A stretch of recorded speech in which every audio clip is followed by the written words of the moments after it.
Run when the rhythm's right. Go into the night. Go until you're out of sight and you're out of my mind. Run when the rhythm's right. Go into the night.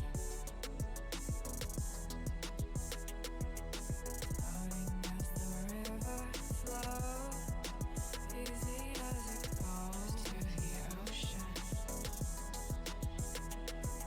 So walk on by, I've got no reason to love you, but I do, I do, I do.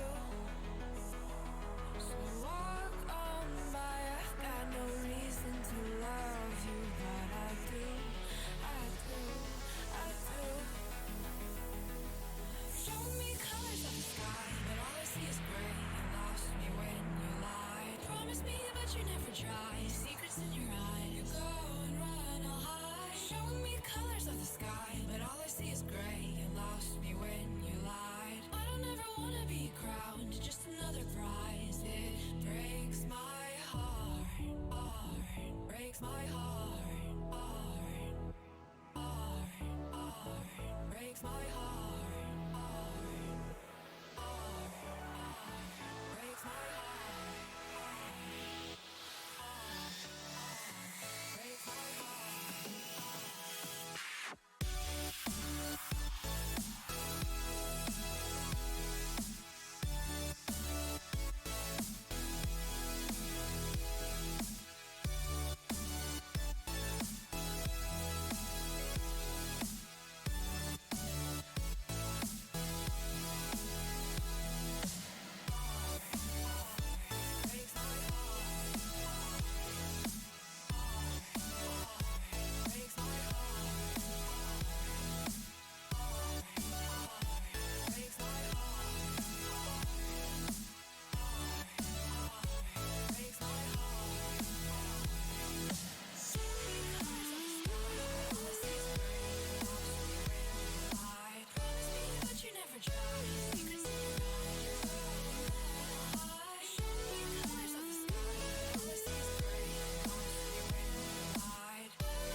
Lost in the midnight blue, shadows of the moon.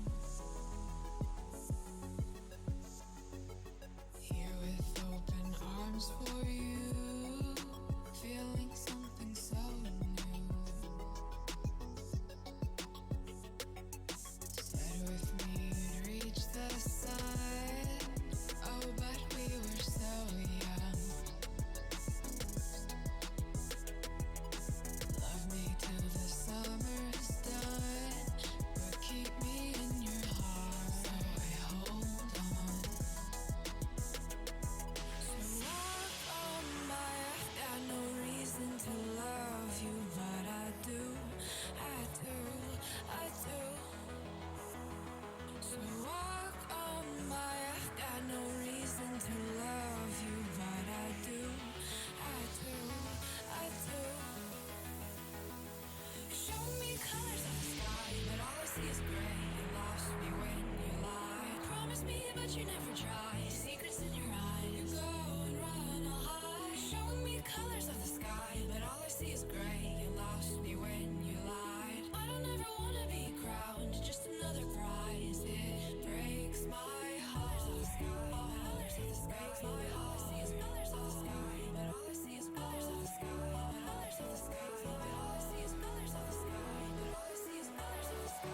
Colors of the sky, but all I see is colors of the sky. All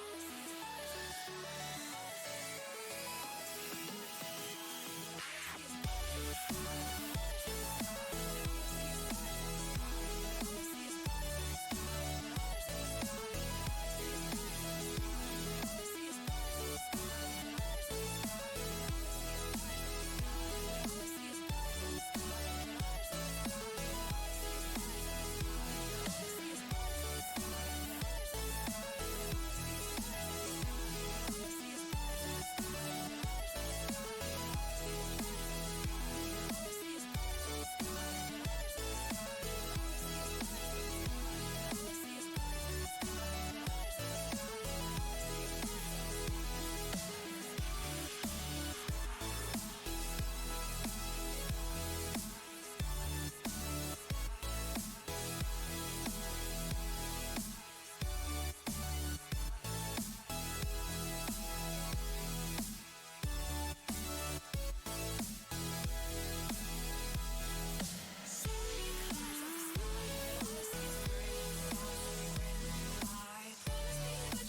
to the ground now, and somehow I feel like you don't know me. Shook me to the ground now, I don't even know how. Brought me to a life that you never showed me. Coming from a locked up ghost of yourself, but you're coming from the light.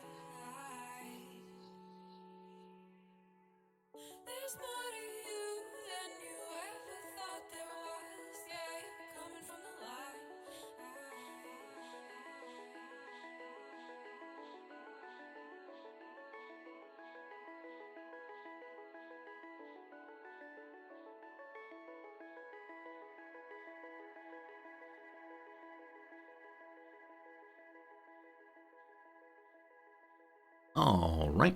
All right. Good morning, good afternoon, good evening, and welcome. My name is Resorty, and to you, one and all, I say hello, friends. How's it going? Welcome in, welcome back.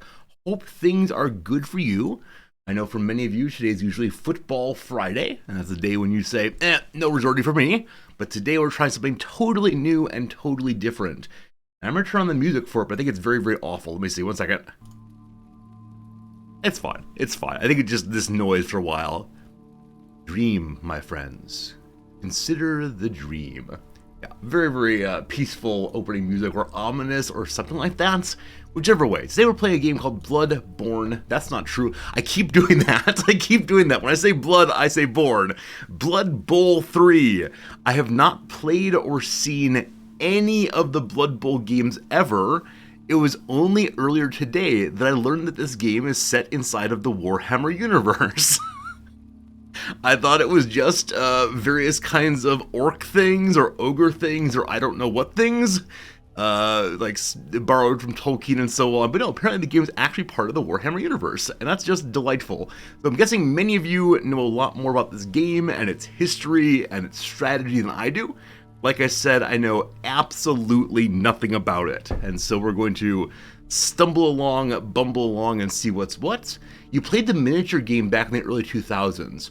Oh, was Blood Bowl actually a playable game with figurines? Like, I knew Warhammer was a thing, right? I knew that Warhammer, like, as a child, I wanted Warhammer figurines very badly, but I didn't realize they actually had Bloodborne. That's amazing! I said Bloodborne again. I need to find some way to punish myself for saying Bloodborne. Okay. From this point forward, if I say the name Bloodborne instead of Blood Bowl, I'm going to go ahead and gift a subscription to the community. This will stop me eventually, and if not, I will be absolutely impoverished, and that's good too. So, hey, Contraption, thank you so much, my friend, for the continual sub, 51 months. That's a bunch of subbing. Thank you for being part of our community. Yes, indeed. About that time, it's good seeing you. Pogman, what's up? Skimpanzee, hello, my friend. Skimpanzee, I haven't seen you in a while, so I've got words for you, which is thank you so much for recommending our channel to Lars. If you weren't here when this happened, folks, maybe a month or so back, we got a random follow bomb. Like 30 or 40 people followed us all at once, and I said, oh no, we're being botted. It turned out that no. Skimpanzee had very nicely recommended us to another streamer, and that streamer sent all their followers over to follow us, and that was a really, really cool thing. So thank you, Skimpanzee, for being the origin of that. Bluffing through, it's good to see you. Hello, Jim. Hello, Axix. It's good to see you all. Aganar, good to see you, my friend. Lost in Eighth, welcome. For the past few weeks, I should mention, we've been doing our Crusader Kings 3 playthrough. Hi, Game Merchant. Crusader Kings 3 playthrough. And it's been a ton of fun, but it's time for that one to be done. I really enjoyed it. It was awesome. But we've been doing it on and off for a month now. And so I am playing the rest of the CK3 playthrough out offline. I'll be not recording it, unfortunately. Someone yesterday said you should record the rest of the playthrough and put it on YouTube for those who want to watch it. But I recognize that the way I play games offline is so different than when I'm streaming. When I'm streaming, I am locked in, I am focused entirely on explaining what I'm doing and putting together compelling content, blah, blah, blah, blah. When I'm playing offline, it goes this way. I'm getting a drink, and I just walk away. Or I play for 5 minutes and then get distracted by a video over here. Or I say, that's enough, and go read a book, right? All these kinds of things. definitely happen instead. And so if I'm recording it for YouTube, I'd either have to edit it or record in very, very short little sequences, and I just don't feel like doing that right now. So I will post updates on the playthrough over on the Discord. Whenever I'm done with the playthrough, I'll definitely tell you all how it went, and I'll probably mention along the way how it's going. But yeah, I'll update on Discord with pictures of the playthrough, probably every time that the ruler dies or something really cool happens. But as I said in the little command there, !CK3, we're stable and control all of Europe and most of the known world. It's one of the more ridiculous CK3 playthroughs we've done, but it's been a bunch of fun. Speaking of which, next week, if you haven't heard yet, next week we'll be playing Oxygen Not Included, a game I have played before, a game I have loved a long time, and that I really, really enjoy until I suddenly don't enjoy. And so, you know, we'll see how that goes. We'll see how it goes, but Oni should be a good time. Now, the one possibility of us not playing Oni is if we love today's game very, very, very much, it could become the main game for a little while, but we'll see. Anyway, let's speak about the game. Let's get to it. So I'll push this button here, and we'll bring up a little screen, so you can now see the images that go with the wah, wah, wah. I think there's an opening video, so actually let me get out of the way, and we can see the video and see what happens here.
So there's that.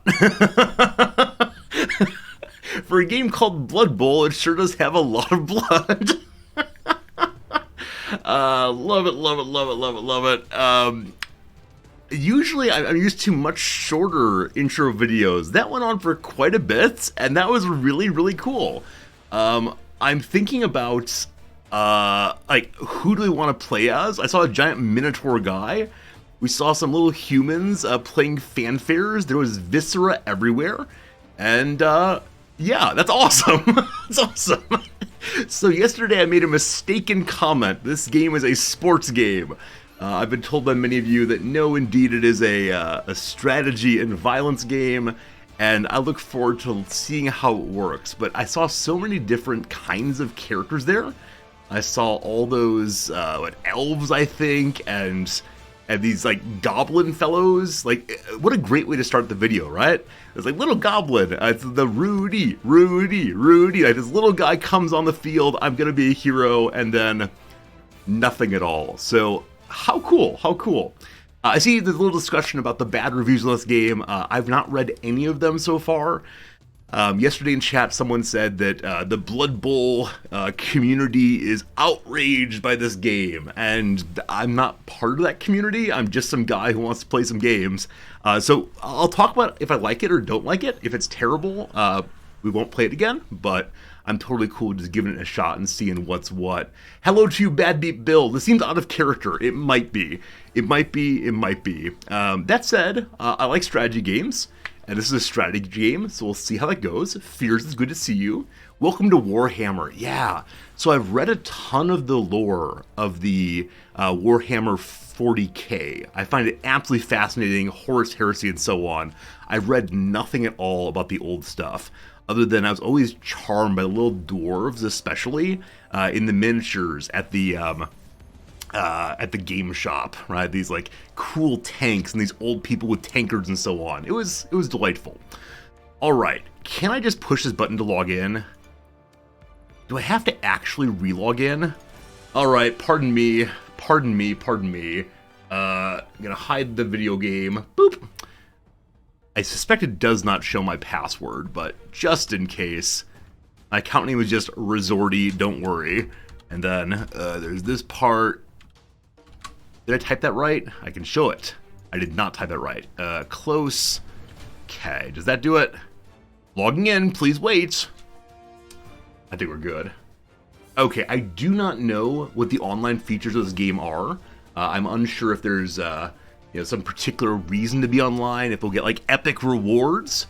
But here we go. You're entering online mode in which all game modes require network communication and internet usage. So does this mean I'll be playing against other real people? If so, I suspect we'll get destroyed over and over again. But that'll be fun. That'll be fun, and we'll surely learn some things and then go play offline for a while. So this is as far as I've gotten in the game. From this point forward, it's all completely new. And I should check and see if I can make the UI larger for y'all. Let's see that. Be graphics probably. No, I don't see a UI change at all. So that's fine. Unless it's in the game. Gameplay? Readability, here we go. Show blood. No, can't do that. Alright, so I don't see anything here about larger UI. Hopefully you can read, we'll see how it goes. All changes lost, no changes made, awesome. So, we resume the game, and we play.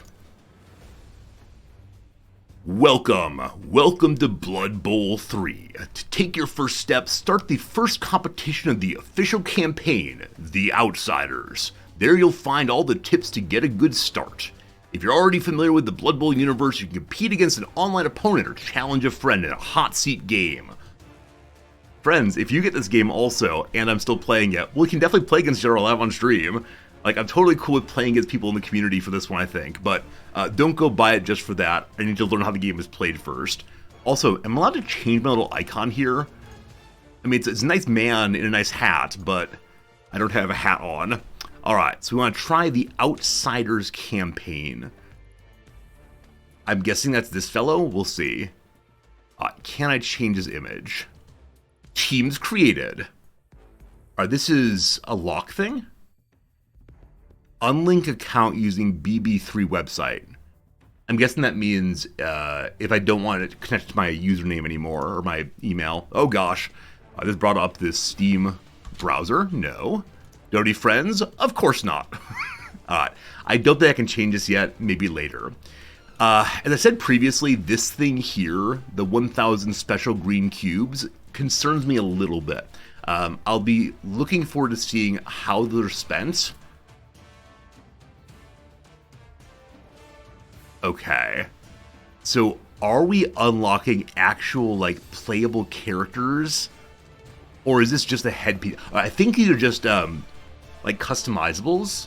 How you want your characters to look, as opposed to what they actually do. But there are pages and pages of these things. for lots and lots of money. Just cosmetics? Okay, cool. Okay, cool. I don't mind that so much. I mean, I still mind it a little bit, but yeah, when you come out on the first day and there's this much content that is gated, feels a little bad, man. Feels a little bad. If it's just cosmetics, though, cool. And then warp stones. What are those? Oh, this is spend my cash money. All right, so I started with 1,000 warp stones. That is worth about $10. There you go. Thank you for the $10, video game company. Okay. Let's just get to it. So this thing, is this the Discord? If I click this, will it make me go to their Discord? I don't want to do that. Create a team, a competition, preseason match. Let's play The Outsiders. There it is. The Blood Bowl 3 campaign offers you a series of competitions in which you take on emblematic teams. If you're unfamiliar with the Blood Bowl universe, the campaign is an excellent way to discover it while at the same time learning to play. That's what we're going to do. So first of all, The Outsiders. So I guess you can play through each of these to learn more advanced skills and how to play different kinds of teams. I suspect I will not be making my own team for this, but perhaps I will. What is my sponsors? Inducements. Okay, what are these? So first of all, what they're playing is the Orcidas? Orcidas? I assume Orcidas. For as long as anyone can remember, Orcidas has been... Oh, it's like Adidas. It's like Adidas. Orcidas. Orcidas has been the name in sportswear across the known world. A staggering achievement for a firm of green-skinned tailors originating from the Badlands. Got it. Oh, this is our sponsor. Okay, so we're being sponsored by Orcidas. Got it. Inducements. So if you choose this sponsor, you get these, I believe. Extra team training. Grants you a team reroll for each half of the match. Don't know what that is. Wandering Apotheries. Alright, we'll not look at that yet. It's too complicated for my little brain. And then here we also have the Slaughterade. Fuel the Beast, the perfect slogan for a brand known for its dedication to promoting young teams ready to play its first competitions. So from the University of Slaughter, we have the Slaughterade. Alright, not going to change those at all. Let's go ahead and try the Outsiders tutorial. More videos.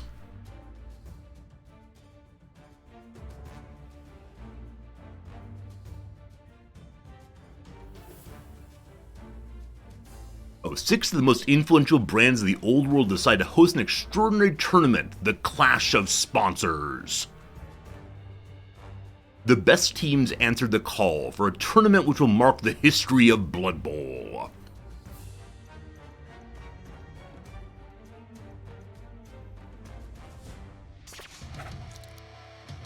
Cabal Vision presents 6 glorious something, oh gosh, 6 infamous coaches.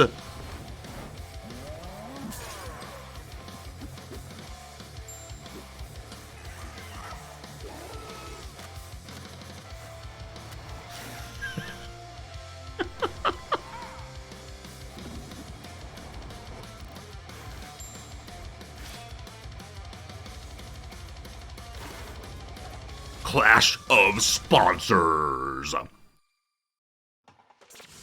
Hey there, loser.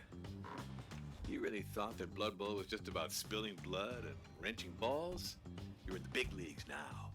That's why you need a sponsor. Win your games and I'll get you some contracts with the most powerful companies of the old world.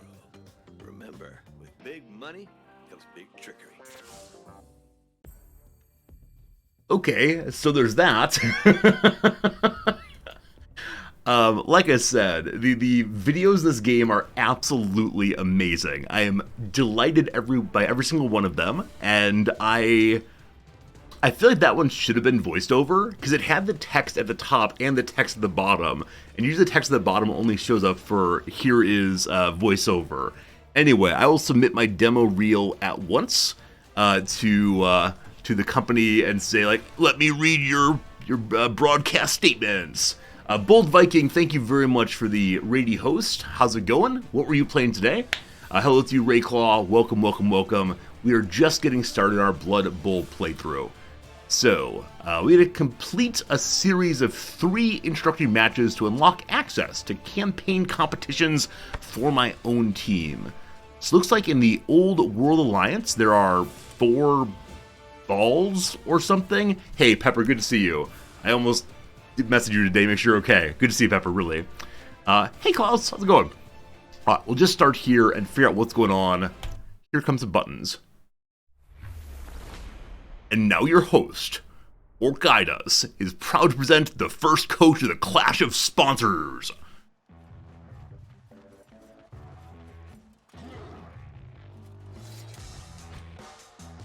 Vara Golchur.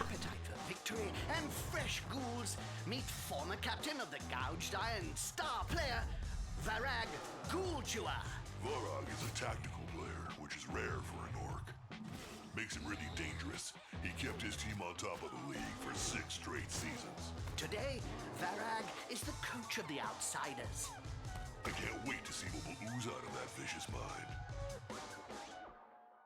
Turn the game voices a little bit. I can definitely do that.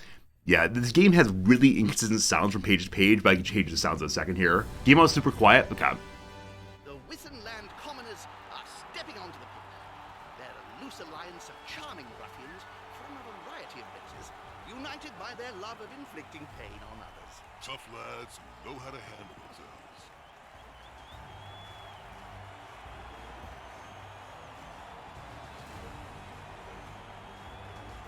Okay, I'm gonna go ahead and change the audio settings real quick.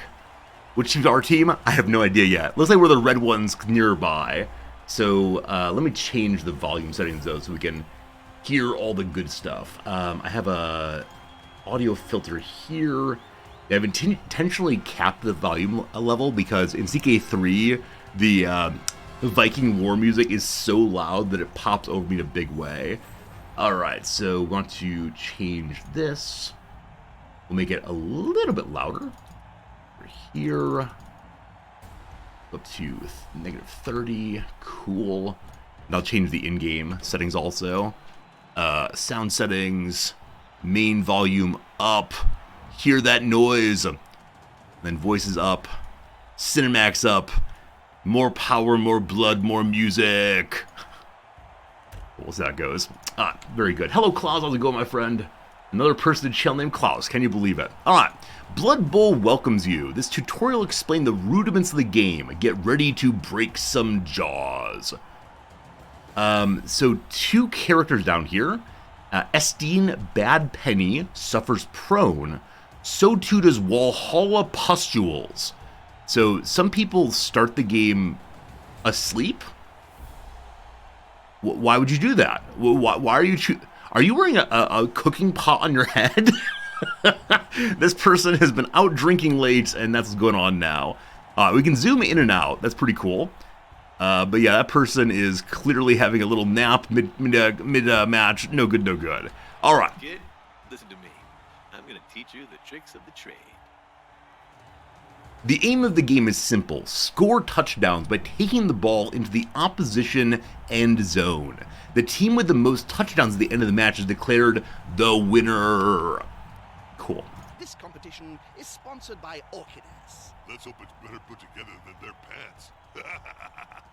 Alright, the position of the ball is clearly visible thanks to the blue halo. Right now it's close to the end zone of our team.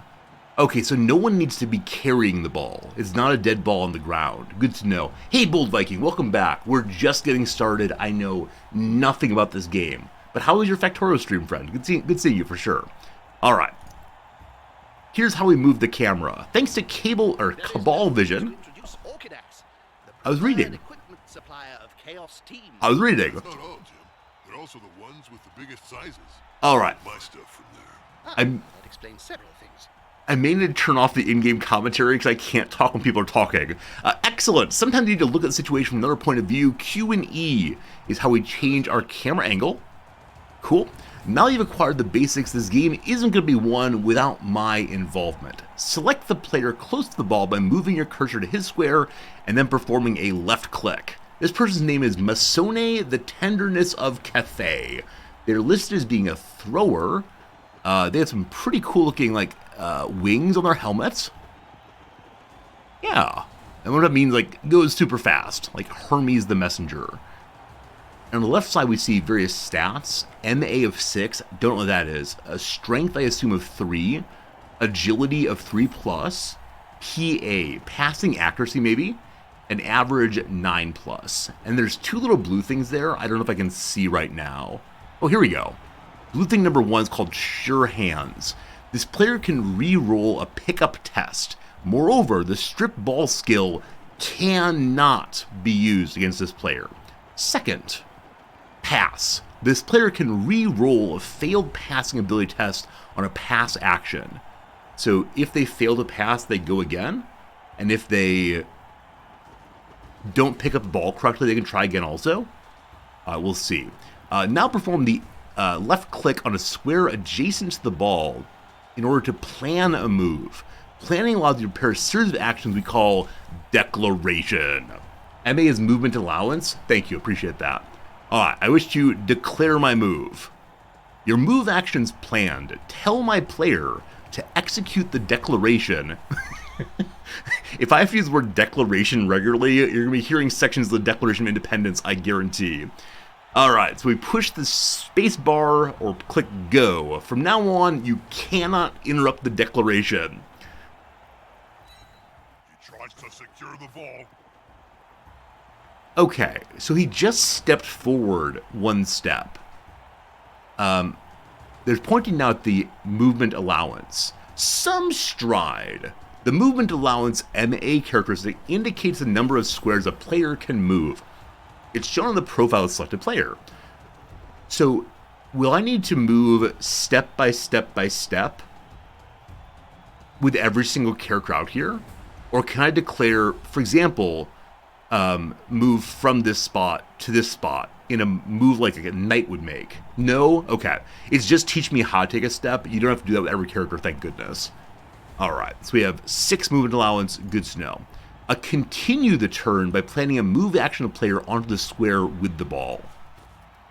Once the declaration is confirmed, the player automatically tries to pick up the ball. His success depends on the test of the agility characteristic. Tip, you can hover the cursor over the characteristic to find out more. Alright, we're going to read through each of these then. Movement allowance, how many squares they can move. Strength, used for blocking in both attack and defense. A higher number is an advantage. Agility shows how talented the player is at picking up the ball or getting out of tackles. The agility characteristic is the number to be reached or beaten on a d6 roll. Okay, so someone with a roll of 4, 5, or 6 successfully tackles this person. If it's a roll of 1, 2, or 3, they don't get tackled, I believe. PA, passing ability. The ability of the player to pass the ball. It's number to be reached or beaten with a d6 roll when attempting a pass. Numerous modifiers, blah, blah, blah. So this person gets a 3, 4, 5, and 6. Oh, it's 3 inclusive? Okay, Klaus, thank you. I think I assumed it was 3 exclusive. Good to know. And then armor value is AV. Resistance to injury. Higher the number, the greater the resistance. Okay, cool. Here we go. Please pick up the ball. The team have possession. Oh, you see the rolls. That's cool. I've got to say, like, making explicit how the odds work out is really fun. Because often in games that are percentage-based, it's maddening when, like, the game says, look, you have a 95% chance, XCOM, I'm looking at you. Oh, you missed. That's really, really cool.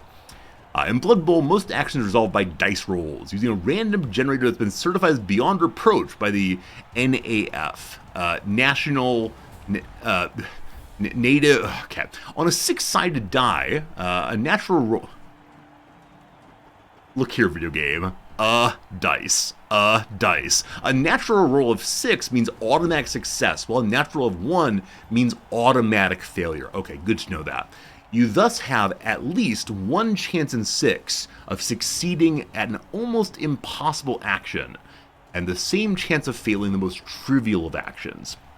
Unfortunate. Very good to know. Basic principles are beginning to sink in. Which in itself is encouraging. I wouldn't go that far. continue the turn by selecting the player and planning a move action to the indicated square. This guy is also named Masone. So I wonder if that's not a name of a person, but instead this is a like a character type. Maybe it just meant to be a Masone or Mas 1. So this person has a movement ability advantage where it was of 8. So they can move a bunch of steps. Less strength, equal agility, a higher chance of passing? Wait. So if PA is 5, that means they only successfully pass at 5 and 6. Got it. And an armor value of 8. So lower armor value of our throwers. So this person's a catcher. They can re-roll all catch tests, and they're able to dodge. Once per turn and per activation, this player can re-roll a failed dodge test. Moreover, the player can choose to use this skill when he's a target of a block, and the result is a stumble. I don't know what those things are. Hey, Jim, how's it going? Probably no league yet, because I'm just learning how to play the game. Alright, so we go to here, and we push that button. The display indicates the threshold of success for an agility test. A threshold of 3 requires a result of 3 or more to pass the test. Confirm ye the declaration. Got the 5, made it safely. The log down here records all those actions. Blood for blood activation. Alright, blood for blood, this guy nickname maybe. So you can see the rolls there also. Now that you've activated a second player, you'll notice the previous one who picked up the ball has become inactive. That's the white circle at his feet is now red. So white here, red there. In Blood Bowl, players can only be activated one after the other. Think about the sequence of actions for one player before moving on to the next one. Okay, so this fellow here who has the ball is unable to throw it now because we moved on from him. You have to do all your actions on one person and then the next one. Got it. Now, show me what you got. I'm hearing in the headphones the quota of lost or broken teeth hasn't yet been reached in this match. I assume it's actually a joke, but can you imagine if you actually had to punch them in the face until their teeth fell out? Select the indicated player to rectify that problem. This is Sohiel the Fury, a blitzer. And they have one skill called Block. The skill allows a player who possesses it to not be knocked down when a both down is chosen on a block action. What is a both down?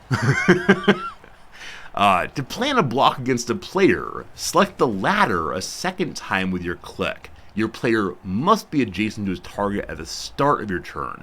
Okay, so you can't move into position and then block. You have to be lined up first and then do the blocking. Got it.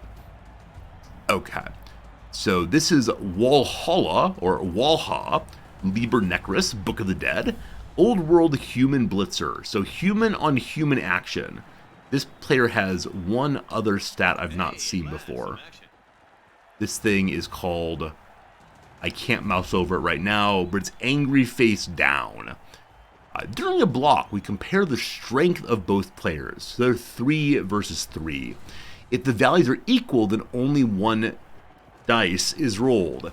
Execute the declaration. To start the block by pressing the spacebar shortcut. Make it so. Make it so. The block dice are d6 whose sides display the result of the combat. I got a POW result, the best possible outcome. So I assume that the skull is the worst, but POW.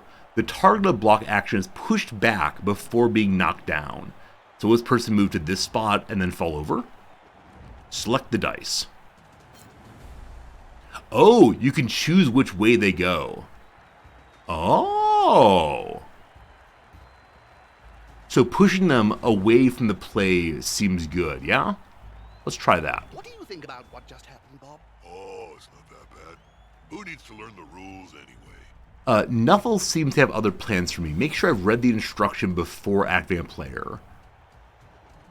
Did I break the rules of the game? May you only push on direct straight 90-degree angles? No 45-degree angles allowed. Now, show me what you got. Okay, we have to do this exactly right. Gotta do the tutorial correctly. Fine, fine. Select you. Select you.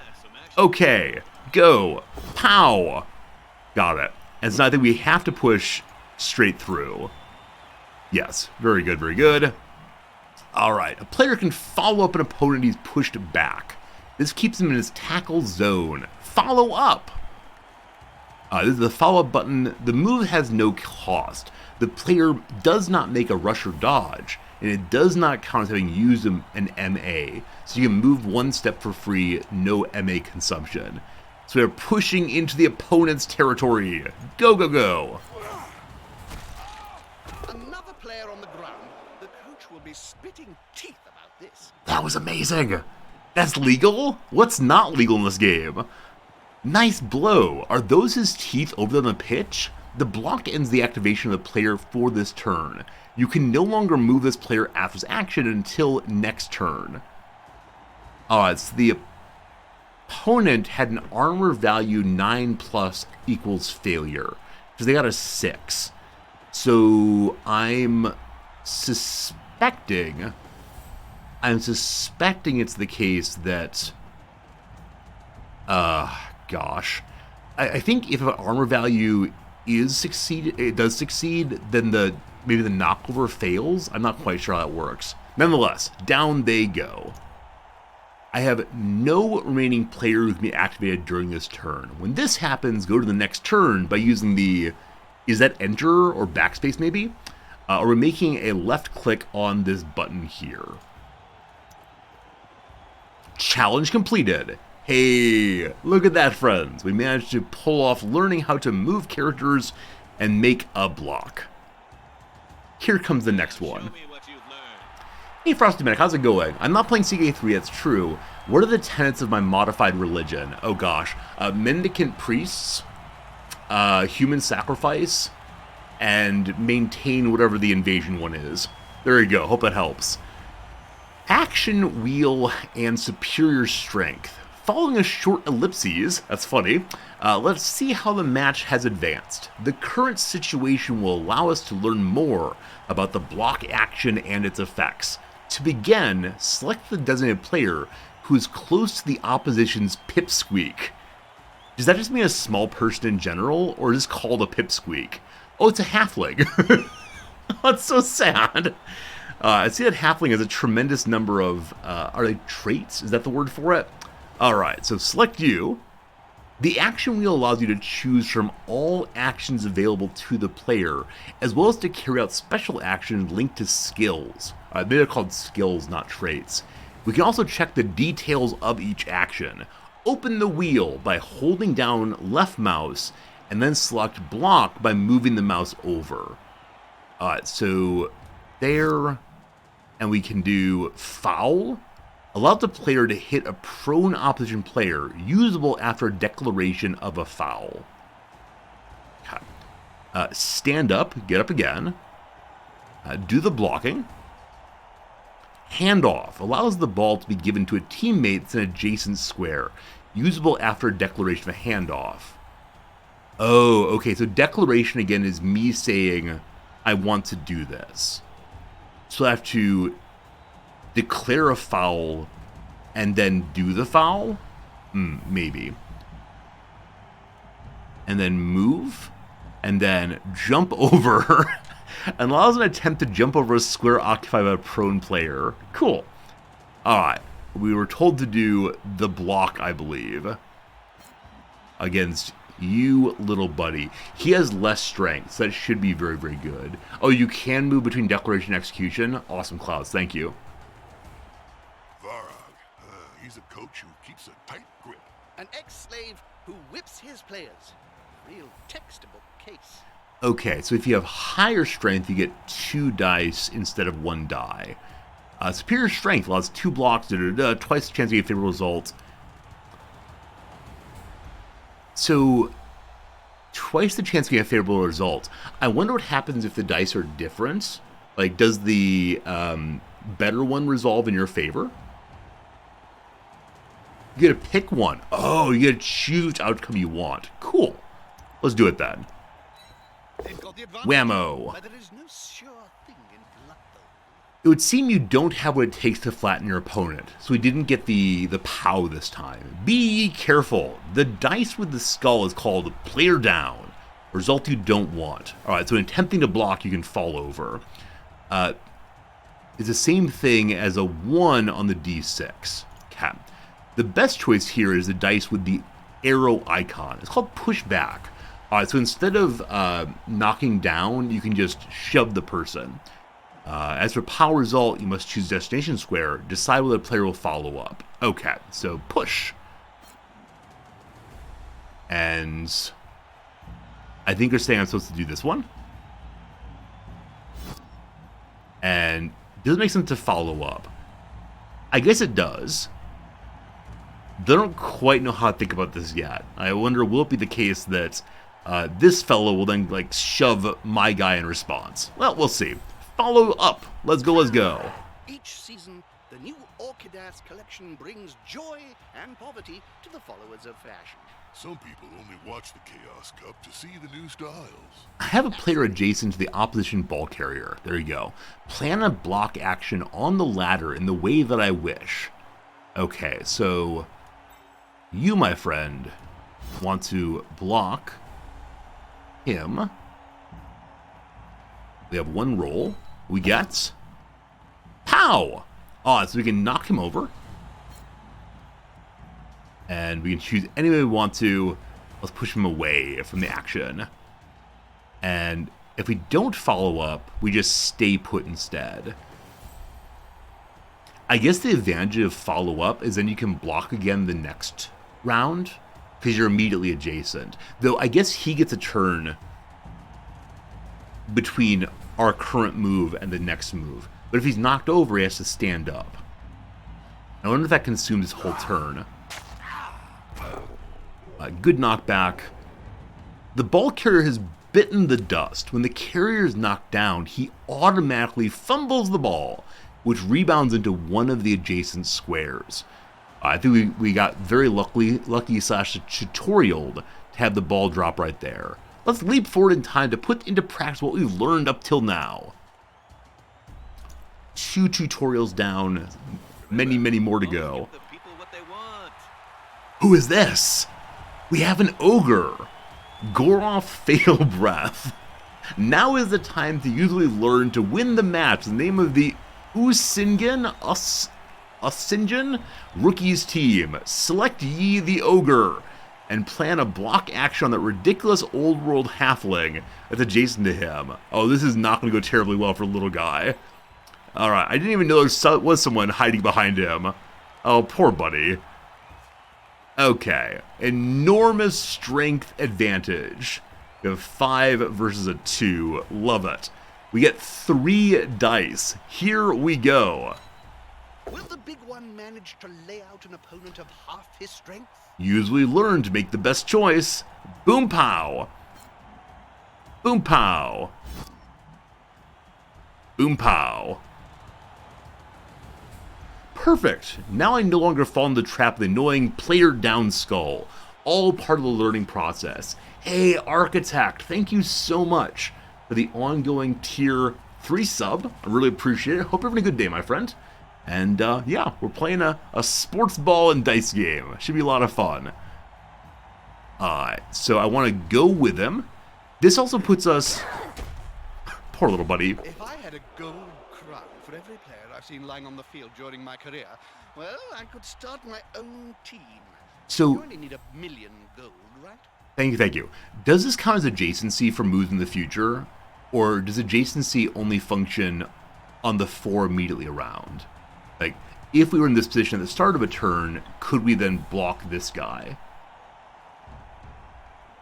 Alright, over here, we're encouraged to go ahead and block here as well. First time? This is our first time, yes. I think this is a case where I shouldn't follow through, because I don't want to give the thrower a direct path through. I don't know how this works, but I'm going to say these words and hope for the best. So you block that guy. Roll. 3 on 3. Oh, we fell down. Womp womp. Well, that's a bit embarrassing for everyone. turnover. Oh, okay, that's not like a turnover of the ball. It's my turn is now over. In Blood Bowl, the failure of an action causes an immediate end to your turn. Oh boy, that's unfortunate. Hey, Anonymous Gifter, thank you for gifting a sub to Clouds. Clouds, enjoy your emotes and freedom from ads for 1 whole month. Anonymous, thank you for your kindness. Whomever you may be out there, thank you very much. Alright, so because this guy screwed up and fell over, we need to go to the next turn. Now, in this case, it was a 3 strength versus a 3 strength. Maybe it doesn't make sense for us to take that move. And down here, the Wiesenland Commoners, turn NB6. Turn NB6. Number. So it's the 6th turn of the game, I guess. Why they didn't say number, I do not understand. On we go. That tutorial was meant to teach us. What just happened, Bob? Oh, it's not that bad. Who needs to learn the rules anyway? That one was meant to teach us what happens if you screw up. A new turn begins. In this situation, we have a player who is in difficulty. A player who's flat out on the pitch is an easy target and can no longer tackle players. Stand the player up by clicking here and then ordering him for to stand. I think we're just getting to do this because it's tutorial. Because under normal conditions, wouldn't the enemy have had an opportunity to engage with the fallen player? I think so. Uppy duppy. You'll notice you can no longer plan a block action with the player. A player can only perform one type of action during a standard activation. Standing up is a move, and so during the turn there are only 2 choices: continue to move or stay put. Okay, very cool. So you can move or throw or block, but not all these things. Architect, we have like 3 or 4 people named Klaus in this channel. It's ridiculous. Alright. I think what I want to do... I don't know. I was going to say let's push in against the thrower guy. I don't know if he gets more or less ability the more people has around him. Standing up a player costs 3 movement allowance. The player still has some moves left. Continue his move by removing him from the tackle zone. Okay, so instead of having him here to be knocked over by this person, they're encouraging us to back out. Okay, we can do that. What's this? Standard activation. So do 1 action. That is that. Okay, as we ran away, the fellow on the left attempted to sweep the leg. So is that like a attack of opportunity, I think? Remember, an opponent who retains a tackle zone will automatically attempt to tackle when one of your players tries to escape. The dodge skill player allowed him to reduce that risk. We got out safely. Cool. I get the feeling there are going to be some fireworks. The opposition ball carrier is inside the tackle zone of the ogre. Quite a mistake. Give him a demonstration of brutality by using the difference in strength between the 2. Block with the ogre. Hello, big boy. Hello, little guy. Little guy gets smashed. This dice style is called Stumble. What? So we got 2 negative, but not terribly negative, rolls. It's similar to a POW if the opponent doesn't have dodge. Your target has no disadvantage. You can choose the result without any worries. Okay, so if he has a dodge, the stumble would not make a block, but because he doesn't have that, we gotta make the block anyway. I'm gonna forget how that works, I guarantee. This is not immediately clear to me. Alright. We're clicking on one of the stumbles. And, oh, you know what? Be cool. We can push him into this, I guess, thrower's position. But he's going to fumble the ball when he goes down. So we want to put him into a position where he is most likely to fumble to our fellow here. Oh, the game is saying to go to this one, but yeah, we want to go to this one because you can then fumble here or here, I believe. Ogre doesn't risk much in the middle of opposition players. Follow up on the target. Put him in advantageous position for next turn. Okay.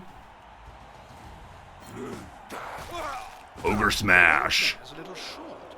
Oh no, my mistake. He's on the ground. We've wiped out the opposition ball carrier. The ball rebounded into a free square. A perfect opportunity to make a final sprint. One player is perfectly positioned to attempt the action. So select him with a click and confirm a move to the square of the ball. I was initially going to say I worry that picking up the ball counts as a kind of action, and so we couldn't both move and pick up the ball. But I believe that picking up the ball is part of a movement action. So we can move here and then keep on moving, I think. So click U. Forward, forward. Please don't drop it. Rat's not looking. He's not looking. Get in there. We picked it up. Now make him run to the end zone. The player can try to rush an extra 2 squares beyond movement allowance. They're shown with the exclamation marks here. On a result of 1, the players will fall over and it'll be a turnover. However, you got to risk it if you want to win. Execute declaration. Let's go, go, go. So on each of these, will be a roll. And so if we get anything but a 1, we're good to go. We'll be good to go. I believe in my little fellow here. That player can run. We scored!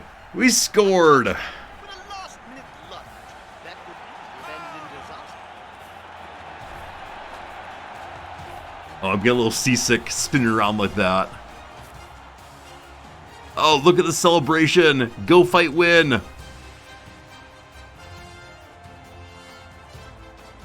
This is a little excessive. That's more than enough, thank you. On to the match. It's a big celebration.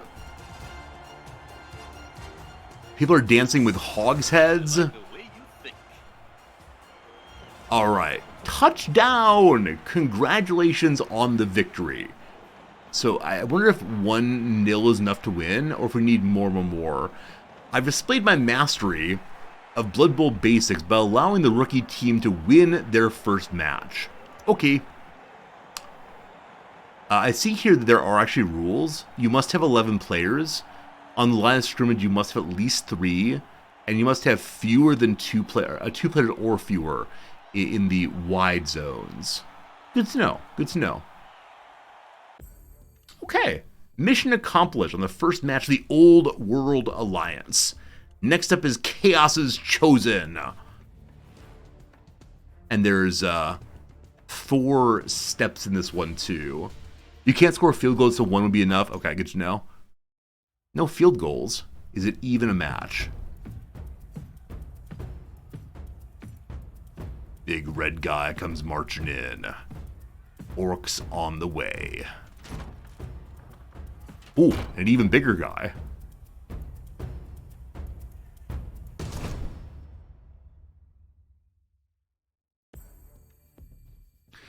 So earlier in chat, someone said, let's go stunties. What is a stuntie exactly? Welcome back, sports fans. Jim Johnson and Bob Bifford here.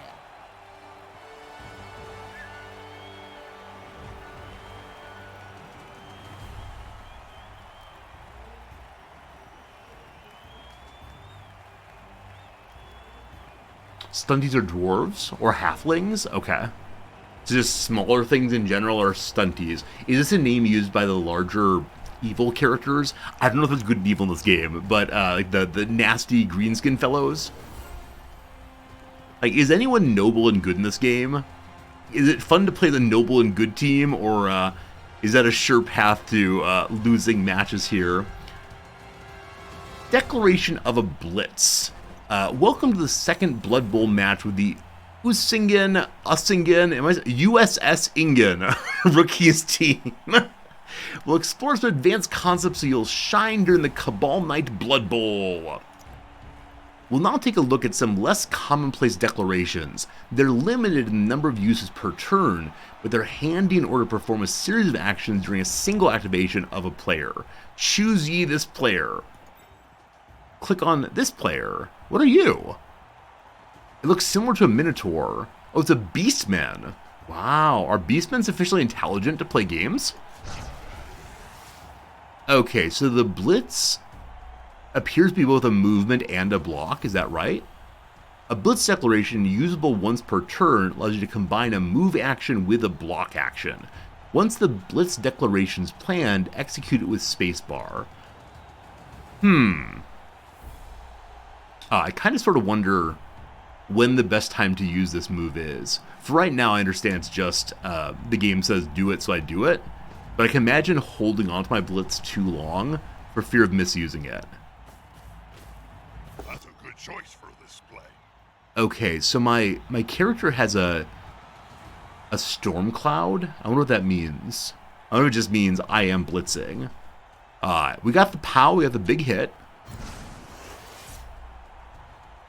Now we can pick him, move forward. Follow up, heck yes. Smells weakness.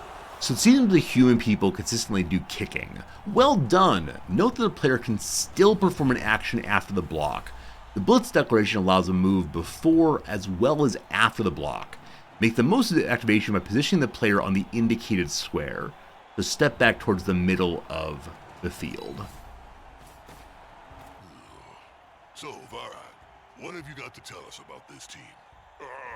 Like all teams, it has good qualities and bad ones. Go on. They don't hit hard enough, but I show them how to. Is the announcer voice audible to you all? Because I don't want you to just like have to watch me standing here. But like I said, if the commentary throws me off. The Blitz declaration is one of the declarations we performed once per turn. Okay, so every turn you get one of those. Cool. It is understandable. Awesome. Thank you. You cannot perform another Blitz during the turn, but nothing prevents you from continuing to do block actions in the standard way. These two players have equivalent strength, but my other player can assist their teammate to give him an advantage. Now listen up. Okay, so this little cutie, a halfling, is able to help out by coming near as well. So halfling, go forth. Okay, so let's just move, move, move.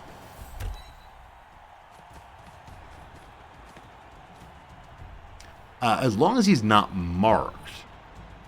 I assume marking is having another opponent player next to you? Maybe. The player you've placed next to an opponent provides an assist to his teammate.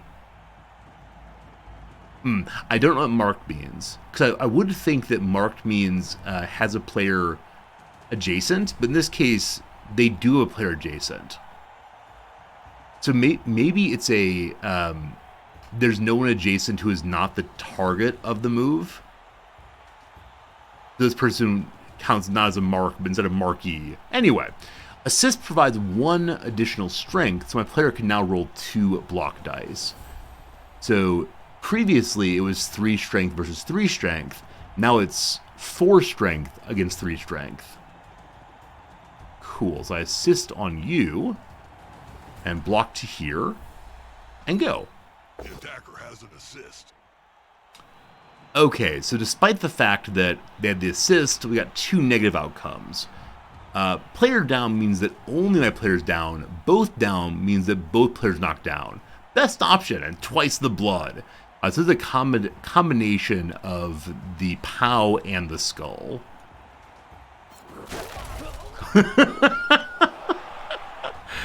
Oh, that was pretty bad. Pretty bad and pretty gross. I can't understand why they keep broadcasting matches with all these rookie teams. It's not like anyone cares. Wait, this isn't going to apply. So again, an action failed, so the turn is over. Let's change it. They set up the world again. Limited use declarations. Our team begins a new turn. The limited use declaration counters reset, so we have 1 blitz yet again. This blitzer over here is in a good position to breach the opposition defensive line. Select him and plan a block on the indicated player. Alright, so you go after you.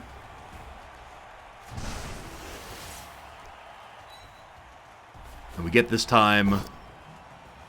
Again, both get knocked down. That's a strike made with technique and precision.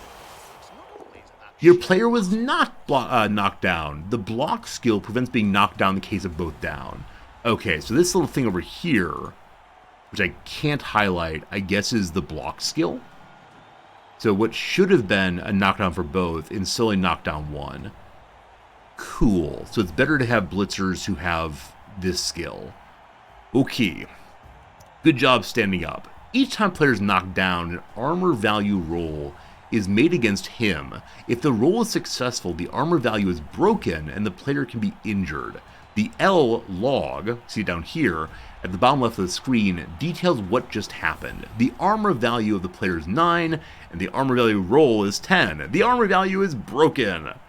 The opponent was stunned, but it could have been a lot worse. So we see the floating stars, maybe some birds in there, just kind of out of action right now. The stun status temporarily impairs a player by preventing him from standing up before a complete turn. So when you're knocked out, you have to pass a turn before you can get up. So this character is unavailable at all for next turn. Got it. But why stop there? Making a player stunned isn't bad. We can do a lot better. First, select ye the designated player. Fouls and injuries. Finish what's been started. Plan a foul action by clicking on the option player or by opening the action wheel. Execute declaration with the go shortcut. So that's called a foul. I'm guessing means we will get in trouble for this. But let's see how that happens. I gotta pick him also. And then we select... Oh, did it auto select foul? I guess it auto selected that. So if you get a roll of 8 or higher armor value, 10 or higher injury, how many dice do we get then? Oh, we stepped on him. Right in the yim-yams. Where'd he go? Where'd he go? A foul declaration can be used once per turn. It allows us to combine a move action and a foul action against an opponent who's lying on the pitch. So instead of having to be adjacent for the foul, you can then move in position and attack. Cool. Anyone up here, actually? His bell has been rung. A foul action immediately triggers an armor value roll, and if successful, an injury test against the player on the pitch. The opponent was KO'd. He's immediately removed from the pitch and will have to wait for a new drive before any hope of standing up. 50% chance start of each drive. I don't know what a drive is yet. I know what a turn is. So are there 9, 8? So there are 8 turns inside of a round, maybe? Or a drive, rather. So 8 turns in a drive? A drive's a possession. Okay, so drive is a synonym for turn. Cool, good to know. I'm a little bummed there's not a graphic or a video for the character being dragged off the field. That they're immediately just snapped off is kind of breaking the immersion. It'd be a really funny video to see. A drive's after we score or turn over the ball or a halftime. Kind of. It's a series of turn. It's about changing possession of the ball. It doesn't happen every turn.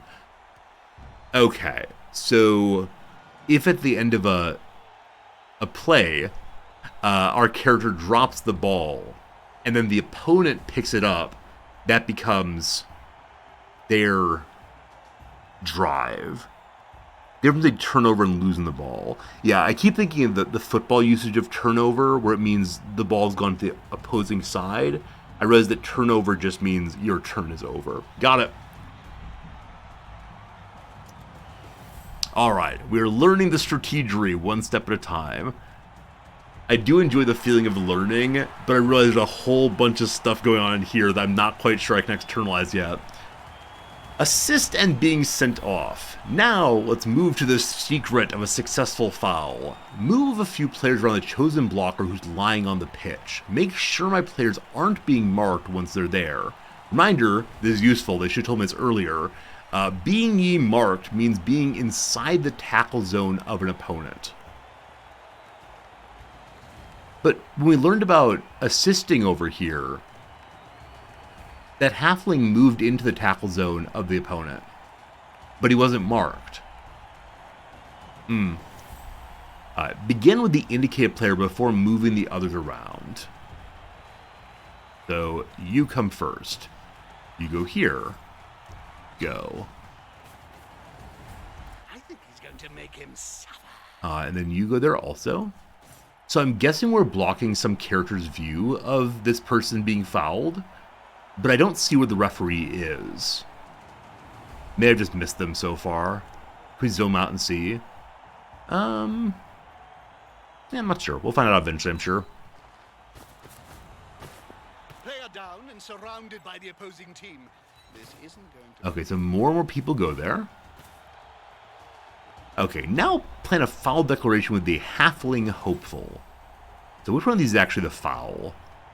It's a horrible sound. Alright, on you. There's a goblin on the right sideline. At the skull pile. Aha! Okay, so this is the referee. Thank you. So we need to make sure this person cannot see, I guess. And so this group, as well as this group, make it so it's not being seen. Are there other referees as well?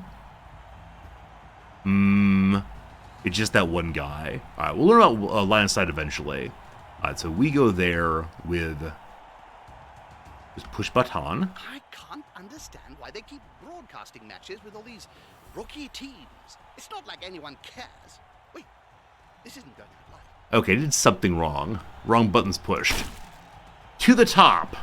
Alright, so you, on you, go. Not sure I did wrong last time.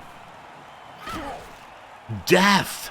What do you mean, death? That player's deceased. Departed.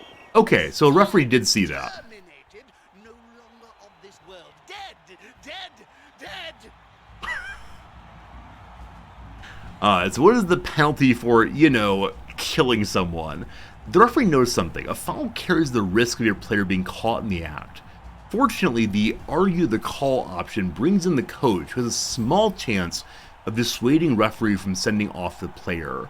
I wonder if it's not, like there's some particular line of sight you need to block, but instead just the more people who are nearby, the less of a chance there is for the referee noticing.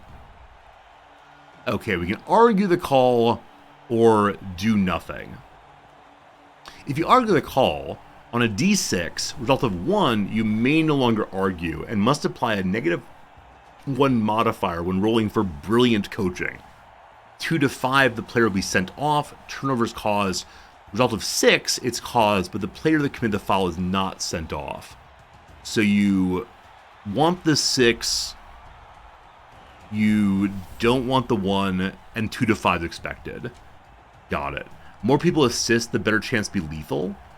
Okay, when it comes to assisting, I didn't have to select these people and click on the player who's attacking in the way we did with the block over here.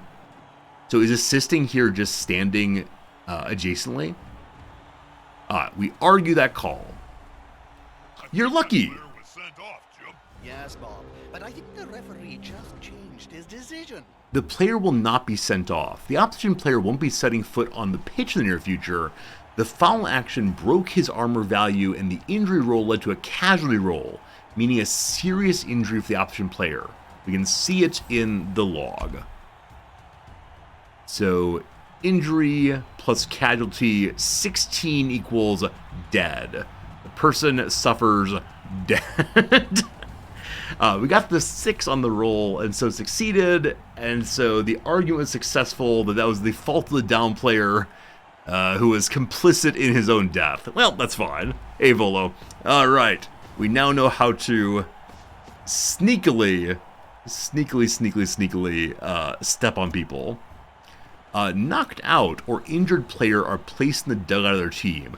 A player who is KO'd has a 50% chance of recovering at the start of each new drive. If successful, you may be placed back on the pitch during a setup phase. It's funny to me that they haven't yet noticed in the tutorial the player is dead.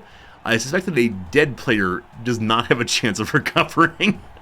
Or maybe like in Princess Bride with Miracle Max, he's only half dead. A player who suffered a casualty is off the pitch for the rest of the match. Information about injuries or casualties are found on the profile. Huh. We learned more stuff. Good. Now, that's important. Here's a new situation. An opportunity to score a touchdown. Start by selecting the thrower here, and then throw to the catcher to plan a pass. So, we're throwing to this person who is in a blocked position, but I think they can receive and move, though they'll need to get through a dodge. Is that right? Like make an agility check against this person auto-tackling. Success of a pass is determined by the passing ability, I think, of the thrower. His player, or his profile, tells us he has a passing ability of 2 or more. So we get on 2 through 6, good stuff. Let's see. That's a pass no amateur. Oh, I got a 5. Awesome. Different types of pass that depend on the distance between the thrower and the target. The farther the target, the greater the penalty added to the PA test of your thrower. If the test is successful, the ball goes directly to the targeted square. Otherwise, the ball deviates or falls from the thrower's hands in the case of total failure. Okay, so if we were to miss this character and overthrow them, the ball is not dead, right? The ball, or play continues and people can go and try to scramble and pick it up. Now, I wonder if catching or attempting a catch counts as a kind of action, or if we were to miss to, let's say, here, could our player then run and pick it up? Huh. The catch test is based upon the agility of the player. Oh, if the ball hits the ground, it is a turnover. So it is a dead ball. That's too bad. That's too bad. Oh, right, because any failed action counts as turnover. Got it. Each opponent adjacent to a player who's attempting a catch adds a penalty of 1 to the catch test. To score a touchdown, you have to pass the ball to a teammate. Start by selecting the new ball carrier. Okay, so this person is not allowed to run from here, or maybe we are, maybe we're just being told to throw because it's a tutorial. But I see this player here does not have any kind of guard on him. So all the way down the field. The handoff action allows us to pass the ball directly into the hands of an adjacent player. This action does not require a dice roll on a pass. Only the player receiving the ball must undergo a catch test against his agility. You have 2 ways to plan a handoff. Either plan a move to the indicated square and then click the adjacent player, or directly open the action wheel on the indicated player and select a handoff. I thought we were being told to throw and then throw, but instead we're being told to run. So we will have to deal with this agility check, I believe. So I want to hand off to you. Go.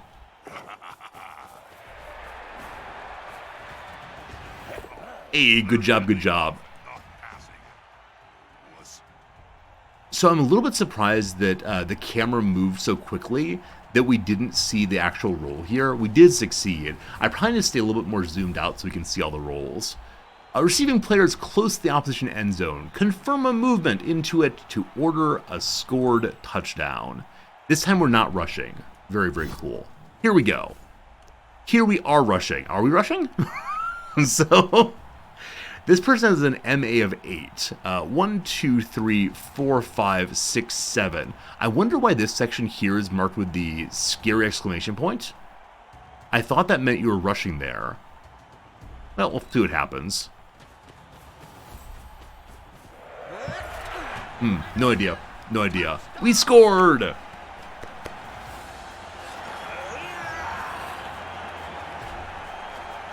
Time for the fun dancing. Good, good, good. I could have him change direction and rush those squares. Okay, good to know. Thank you. Thank you. Fresh start. Carnage can start all over again. Alright. Alright, the claws of chaos have been defeated. A new victory for the Usingen rookies. There remains one last match for them to win in order to attract the attention of generous sponsors for Old Resorty. Cool. So we've completed 2 tutorials. There's 1 more to go, and then we can go make our own team. And I can't wait to do that. It's been really fun to do. Last bit of tutorial, here we go. Commercial break. Cabal Vision. Tired of getting trampled?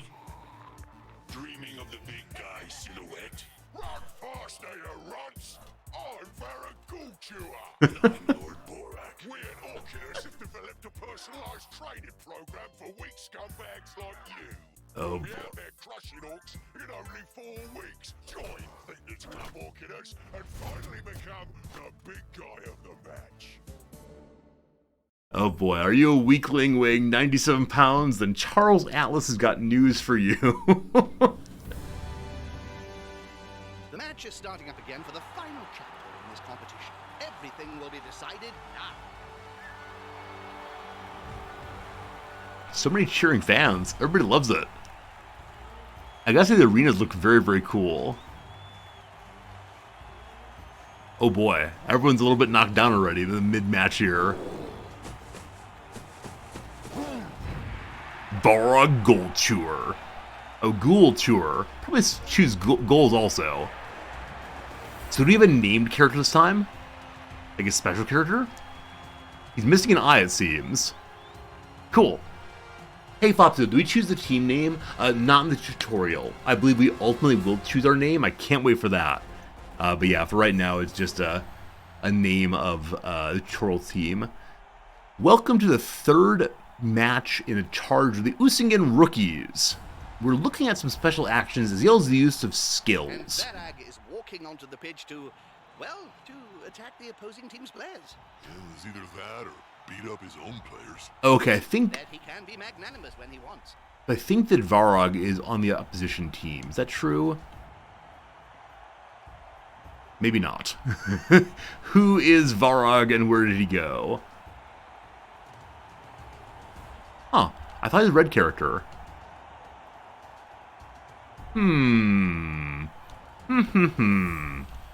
Well, we'll find him eventually. Alright, we're being told to go do that blitz. Eventually we'll learn which button is which, but 2 is blitz. Go, go. What do you think about what just happened, Bob? Oh, it's not that bad. Who needs to learn the rules anyway? Wait, what did I do wrong? I'm pretty sure I did that one right. The match is starting up again. All right. Final chapter in this competition. Everything So- will be decided now. Select this guy, plan a blitz, click on him, go. Against the orcs, it's simple. You either hit harder than them, or you try not to get caught. Alright, one more time. And Varag is So I walking won't onto the click pitch it to, on the attack the opposing toolbar this time, I'll click it on the character. Beat up his own players. proving Alright. that he can be magnanimous when he wants. So that time was permissible. So I don't quite know what I did wrong by pushing the 2 down here. Anyway, here we go. The rolling.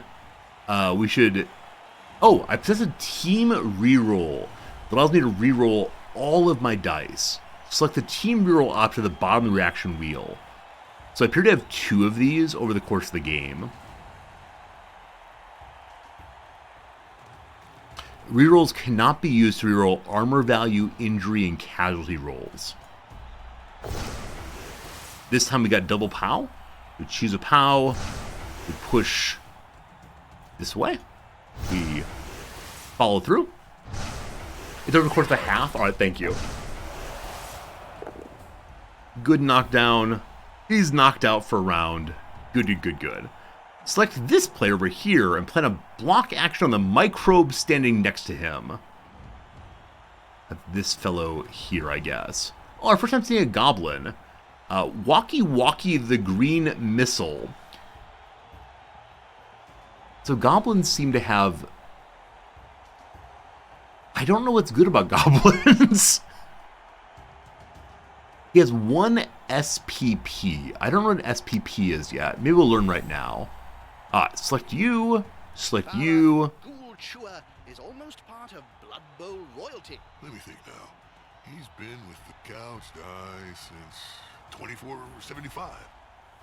Okay, so these are both marked. So I suspect it's the case that... Oh, I see. The teammates of the target offer no assist even though the player's in their tackle zone. This is because the player is being marked by at least one other opponent. We wondered about this earlier, now we know. The advantage of goblins is they're cheap. Okay, I don't yet know how cost of players works. I'm sure we'll find out soon enough. I guess having a cost on players makes it so you can't just field the best kind of character entirely. Here we go. Here we go. A snotling baked in a pie stands more chance than... Not a good roll. We can yet again use the team reroll. Where's the nearest pie shop, Jim? Okay, and stumble is better than they both knock down because our strength rating is higher. Is that correct? So stumble, but still knock him down. Though he has something else just popped up there. Dodging. All right, what happens when you stumble with a dodge? Follow up. If we follow up, does this person get to attack us for free? Let's find out. Pushback, not over. He's playing the air guitar. I don't know. Unlike the POW result, the opposition player was not knocked down. He has the dodge skill. So with dodge, you get knocked back but don't fall over. He's still in marked, I guess? I think so. He's a coach who keeps a tight grip. An ex-slave who whips his players. A real textbook case. The way is clear almost. Another way through the defensive line is to jump over players on the pitch. Do we get to see our big boy here jump over someone? No. It's got to be one of the little humans, elves, I don't know what you are.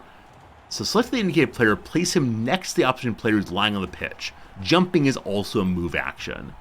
So we run to here. And the ones there, we can still do things by clicking across. Okay, you don't jump straight across. You instead jump doot, doot, doot. Or maybe there's a jump action.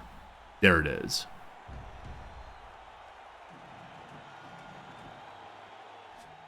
Okay, I thought I did something wrong here. Click this, select jump over. That's it. So I did move eventually, and moving here caused it to go doot, doot. This, though, is correct. So 5 plus jump over. Does that mean we need a roll of 5 or 6 to succeed? Or is the big boy here, the troll, gonna grab us from the sky and crush us? We got a 3. Dead.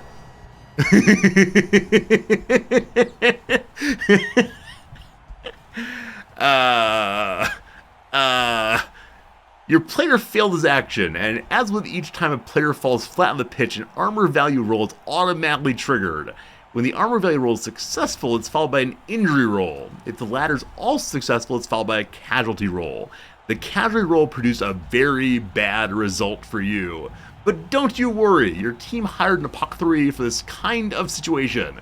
Choose the other option at the bottom of the reaction wheel to use the Apoc 3 and make a new casualty roll.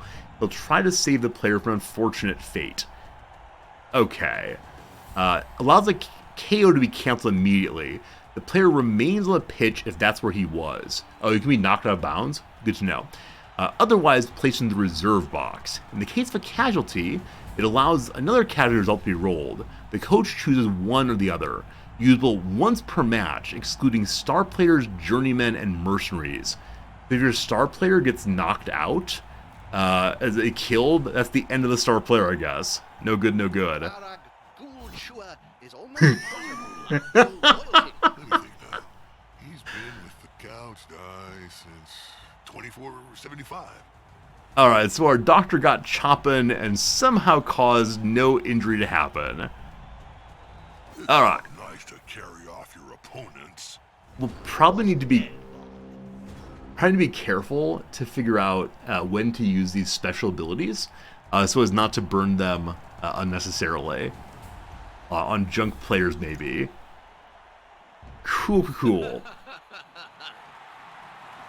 Next up, here's how to use the crowd. The opponent has placed his ball carrier on the sidelines. Oh, here's my doctor here with his little. Is that a hand? Do you have a, what's it called, thing with you? Amazing. On the sidelines is a mistake. We'll exploit by using a blitz declaration on the pipsqueak. Show him what the crowd of a Blood Bowl match is made of. So we're going to push him out of bounds, I guess? So you need to go to the square here. Okay, I thought we were going to do the blitz activation, but they say just go here instead. Okay, he'll offer an assist to make sure the player leaves the pitch. So this character has a 2 in strength. This character has a 3, which is enough to get an extra die, but perhaps not as much we can get. Let's see. Alright, you go there. Not a wise place to end your turn on the border of the pitch. If the player gets pushed into the crowd, well, last time that happened, it took 3 days to piece the body back together. Execute the block action on the ball carrier with this player. This time we need to use the blitz. So we go here. No. We just select you first, and then go here, block. Here we go. With the assist happening, still only 2. The results will do. Pushing him back to the pitch will trigger an instantaneous reaction by the crowd. So push. That's so loud. Do we follow up? Sure. He's on him now. I got him after a hot dinner. Where do these people come from?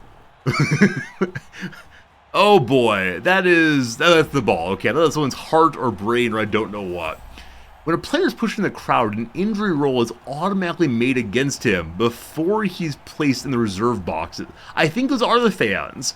I thought it was going to be like my other players go and pummel him, but no, fans appear out of nowhere and beat the dickens out of this guy. So he's been injured and put into the reserve box. Ghoul-Chewer has replaced Lord Borak as the Orchidass spokesman. Do you think our star holds it against him? If he When does, the better have a towel handy. When the ball leaves the pitch following a pass or bounce, or when the ball leaves the pitch following a pass, a bounce, or when the ball carrier is pushed back off the pitch, the spectators pass the ball to each other until it lands on the pitch again. Where in fact did it go? Okay, so I guess the ball is randomly deployed on the pitch. In this case, it got into a very good position where our carrier can scoop it up and go, I believe. You seem to like Varag Ghoul-Chewer, Bob. I respect him, that's all. Him and me, we knew another time. Are you friends? He's an orc. Ah, there it is. Your player's entangled in tackle zones. Select him, and then move to the square containing the ball. There is no penalty when a player leaves the tackle zone of several opponents. However, there would have been if he'd tried to enter a tackle zone by performing a dodge. Okay, so I thought that leaving a tackle zone causes a penalty. I guess that's if you leave a tackle zone of only one person. If there's 2, maybe they don't want to both dive on your player and hurt themselves. Not sure on that. Alright. Here we go. Okay, they did attack. Good. He's got the ball. It's always embarrassing when they fumble that bit. Okay, I must have misread something. I thought it said that we would not have to pass something. Job done. You attempted a first dodge that failed, then a second one successful. The test was re-rolled thanks to the dodge skill of the player. Find the information in the log. Should a re-roll fail for a reason, it's not possible to try another re-roll. It was saying you don't get a penalty on the dodge. Okay.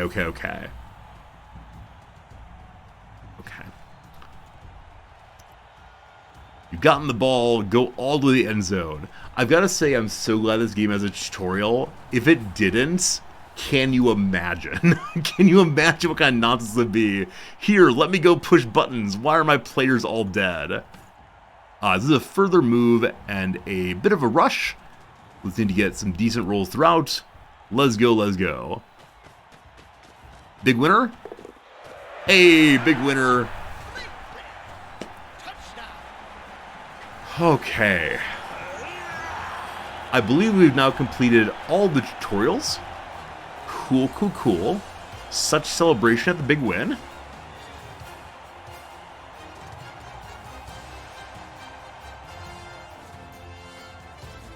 I believe I can right-click to skip videos. We can.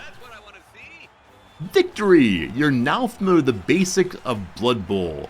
I've got nothing left to teach you. You must discover the rest for yourself. Hang on in there, and glory will be ours. Alright. There you go. Cabal Vision. Breaking news. We've just heard that the Usingen rookies have been thrown out for taking probability-altering substances.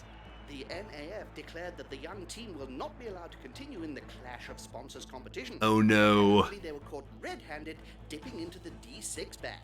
Blood samples taken by the sports doctors confirmed the presence of illegal substances. If they'd read Lord Borak's official biography, they'd know how to avoid this kind of thing.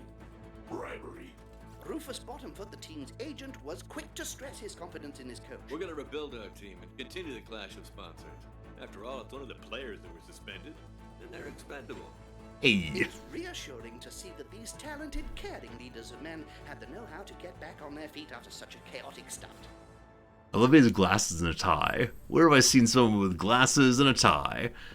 Okay, so the probability altering such and so is how they explain the tutorial given us exactly what we needed to learn. But check, all accomplished, very good. We now get to, I guess, make our own team and choose our own adventure. And as of right now, we have no team, so we have to go make one, I suppose. I want to run and get some coffee real quick. We've been live now for about an hour and a half or so. Got a lot more time to stream, a lot more to learn, but I've been talking a ton today in different voices, and so because of that, I need to get some sustenance. I'll be right back. Thanks for hanging out. I do appreciate it. Always glad to have people hang with us when we try a new game. Thanks for making this a lot of fun. Be right back in just a minute or two. Don't you worry.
Hello again, sports fans or violence fans, or what kind of fans you are.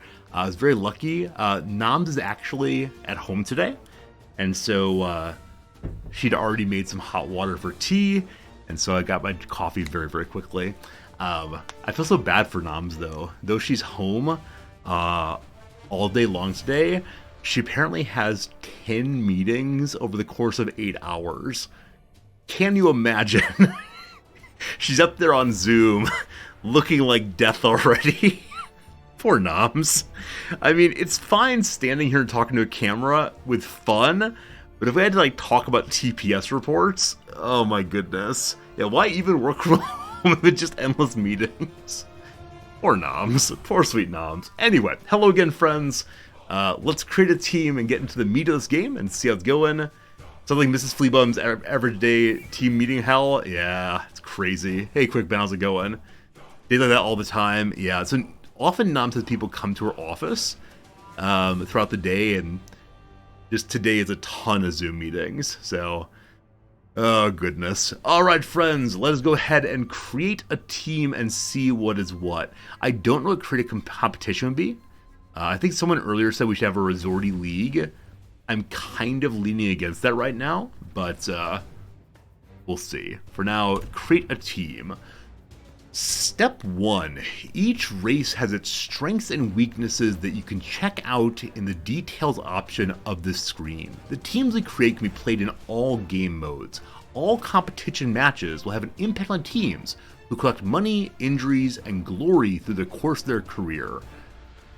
So in the tutorial, we saw we had lots of different kinds of characters on one team. Is that not something you can normally do?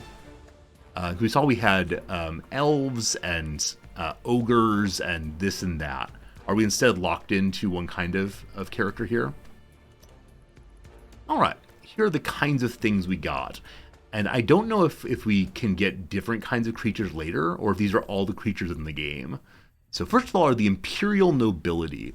The nobles of the Empire, be they fans of Blood Bowl, daring entrepreneurs, or just seekers of bloody pastime, sometimes establish richly accessorized teams.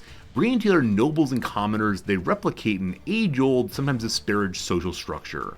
And actually, as I asked that question earlier, I see there are multiple humans here, and then a gigantic king ogre.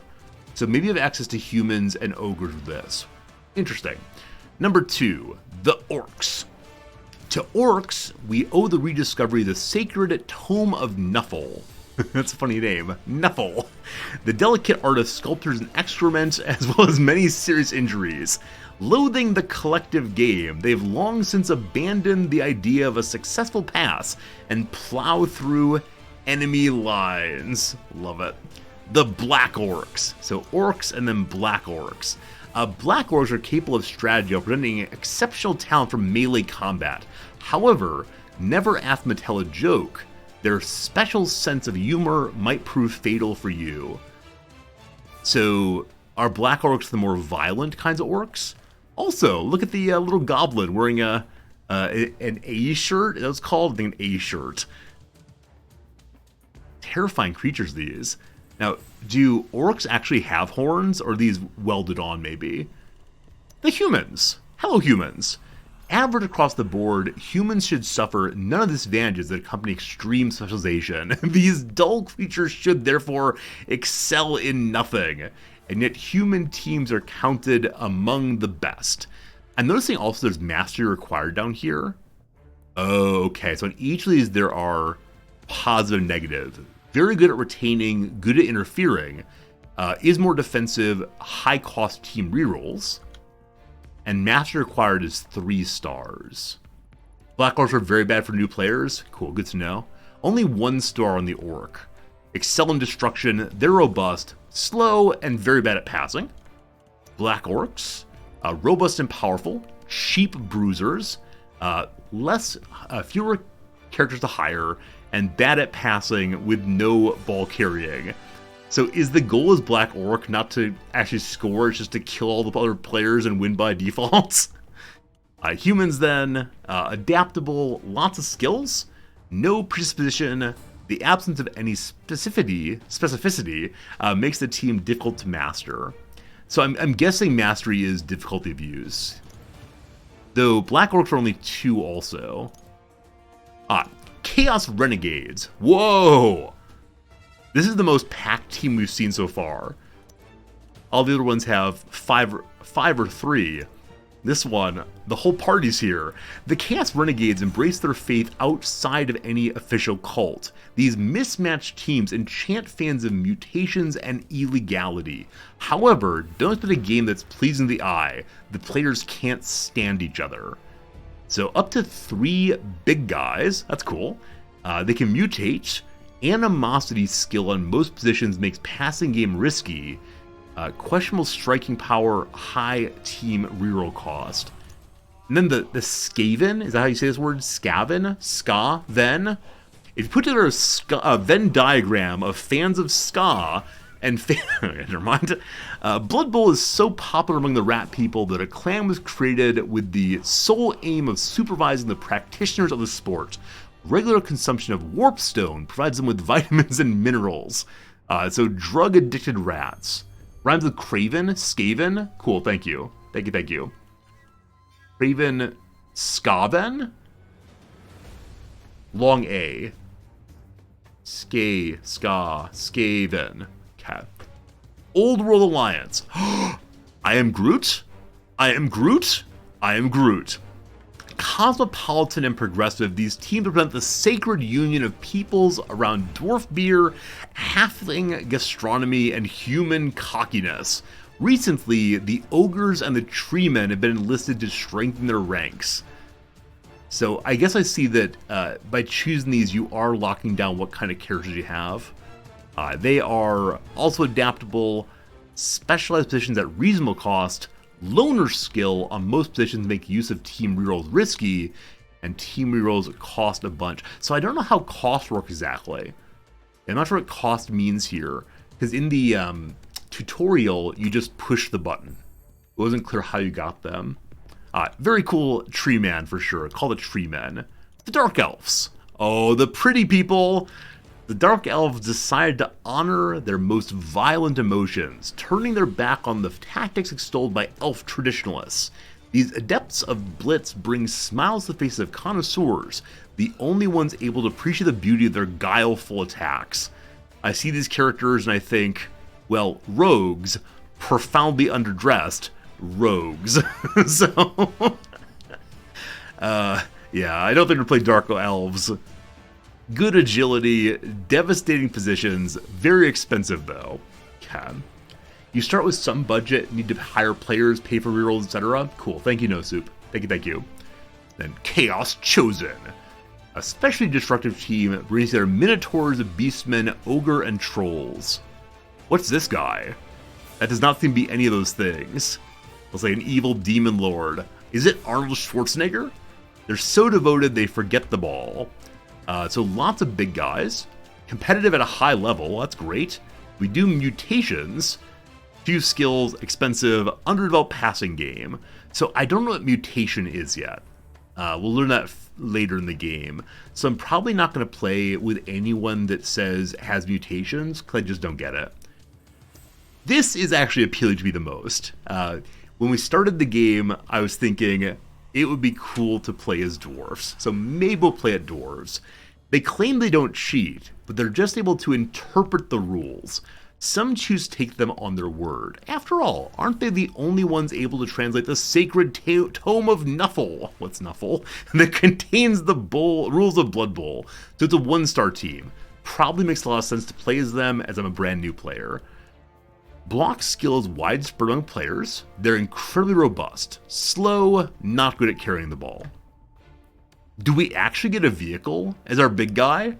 Why are we allowed to drive a vehicle around? This makes no sense. No one else gets a vehicle. The Elven Union. The pretty people. For the elves, players of the Elven Union are avant-gardist. Not only do they pay no heed to long-standing animosities between their respective people, but in addition, they sport ever more audacious combinations of colors and hairstyles. Yeah, so definitely when when I started the playthrough today, someone in chat said directly, if you play the elves, I will quit. So, oh, they take 4 stars with mastery. Very, very difficult. So expensive cost, lower robustness, quite agile, best at handling, excellent passing game. So you get very, very good characters, but they can probably be killed very quickly. Please, please, please play the elves. It's too many stars for me. And then... No! Looking at that upsets me. I feel like we've gazed into the void.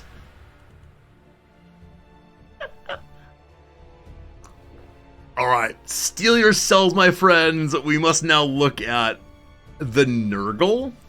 So Nurgle and Nuffle apparently are different things. This guy looks like a zombie doing that Michael Jackson dance. Is this what happens when you do mutations? Sir, I think you should see a doctor. That doesn't look healthy. Followers of Nurgle proudly display the gifts from their god, be they mutations or contagious diseases. Vomiting tentacles, big white spots that are really painful. They choose a life of suffering in order to become the best players of Blood Bowl. Plague-ridden skill ensures a steady supply of new players. Opposing team with less agility, it's mutations, they're slow, they do not carry the ball well, and high-cost team rerolls. We're gonna say definitely no on this. Too silly, maybe someday. I think we should be the dwarves. I think they're the only 1-star team, is that true? Straight orcs are also... Yeah, let's just start as a dwarf team and see how this goes. I like how they look. That's a tremendous amount of hair. We got Cousin It on our team. I've chosen a team. What should the name be, my friends? We need a name for our dwarf team. There's Short, there's Fortress, Footress, that doesn't make sense. Bowl, Rock Bowl. Let's see, Resorties, Shorties, that rhymes, makes me very happy. That makes me very, very happy indeed. The Stone Mugs. I wish I remembered more things from our playthrough of Dwarf Fortress, so I could blend the two together. Hemogoblin Kingpins. A name based on blood would be really, really fun. I think we're going to go with Resorties Shorties, just because it makes me laugh every time I think of it. And it's not exactly related to there being dwarves, but that is perfect. The Petty Pragmatist? Oh boy, that's me. I'm going to go with Resorties Shorties, see what happens. That'd be a lot of fun. Okay, on we go. Let's see what happens. Last step, a balanced draft ensures a ready and coherent team composition with the strengths and weaknesses of the chosen rate. Whatever hiring method is chosen, all newly created teams begin with a budget of 1 million gold pieces. Okay, so we can either choose our own adventure on players, or we can let the game pick it for us. Were I playing offline, I'd have the game do it, but for you, I give you manual creation. This might be a terrible, terrible choice. Okay, so we currently have no one on the team. After the first match, except for friendlies, you can no longer sell players at purchase price. No refunds allowed.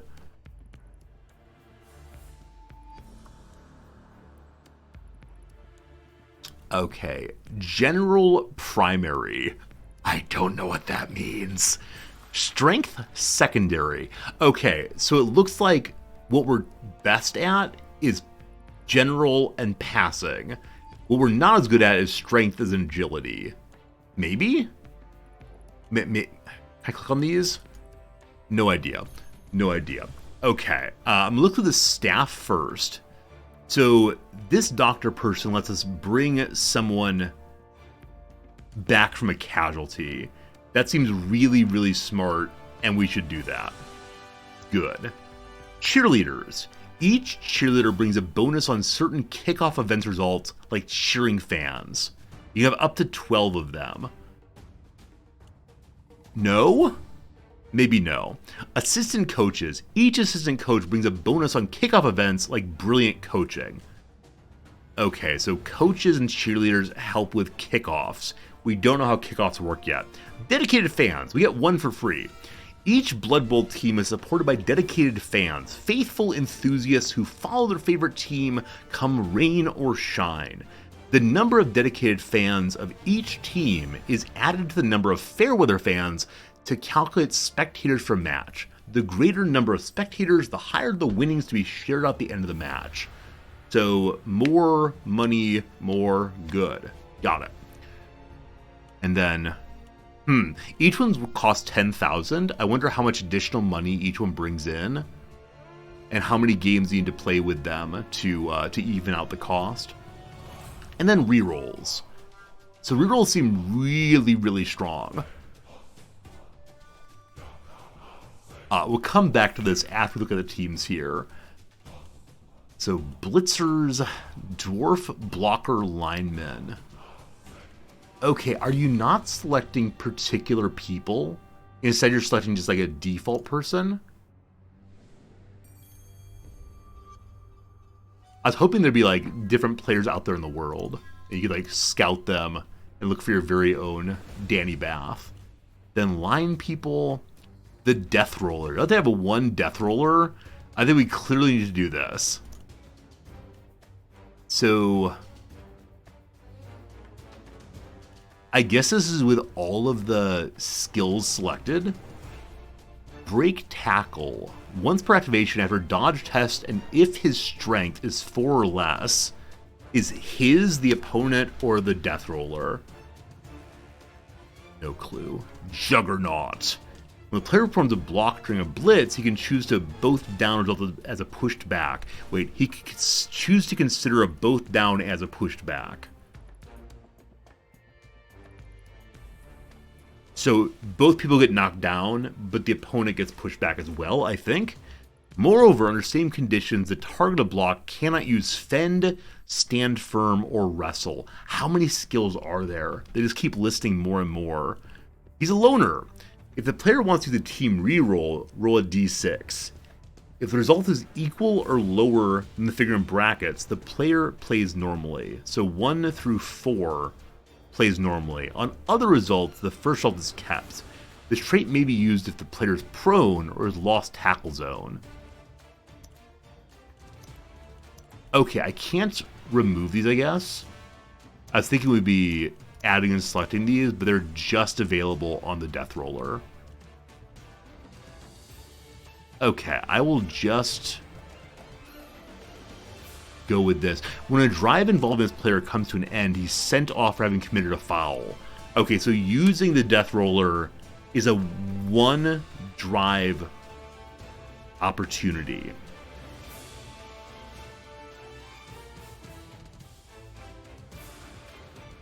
Huh. I don't know how to think about that at all, other than we have to be very careful with deploying him at the right time. Welcome, Death Roller. Cost of the team is now 220,000. I don't know. So I think we have to have 3 people on the line at least. So 1, 2, 3.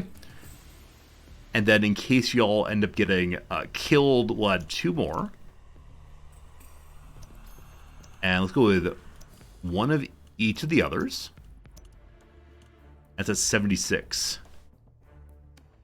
I guess we'll add in a 2nd of each as well. And, okay, we no longer have enough money to add anybody else.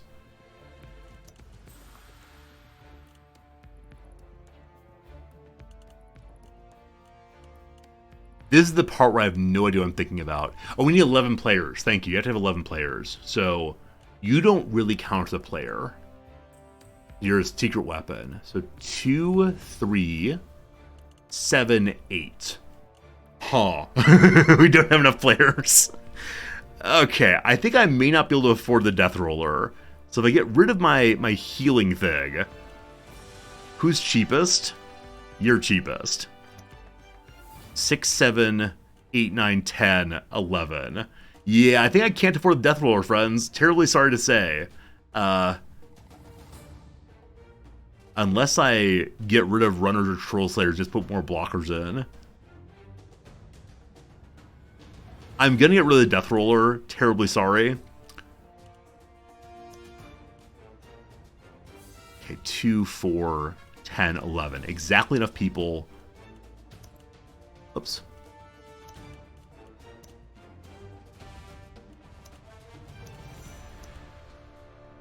Okay. So this is literally all of our money just spent on players. 10, 11, 12, 13. I'll get rid of one blocker to get the a reroll, an assistant coach, and the dedicated fan.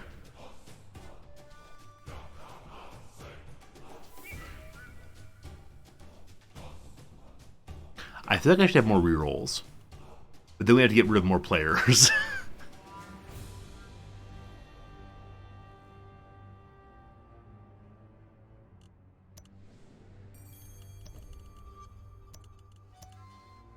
I'll trust in my Blitzer's ability to also carry the ball. Surely this will work out.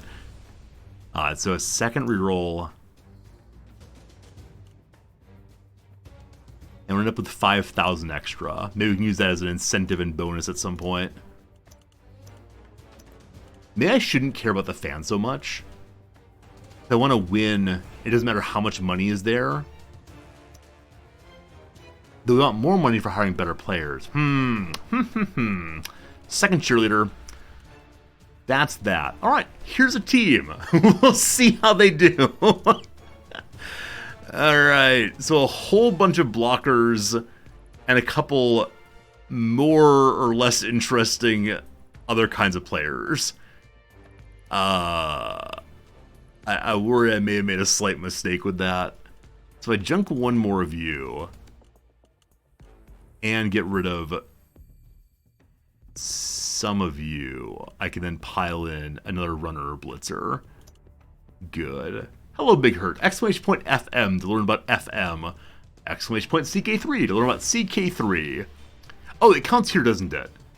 Exactly 11 players. This will be fine.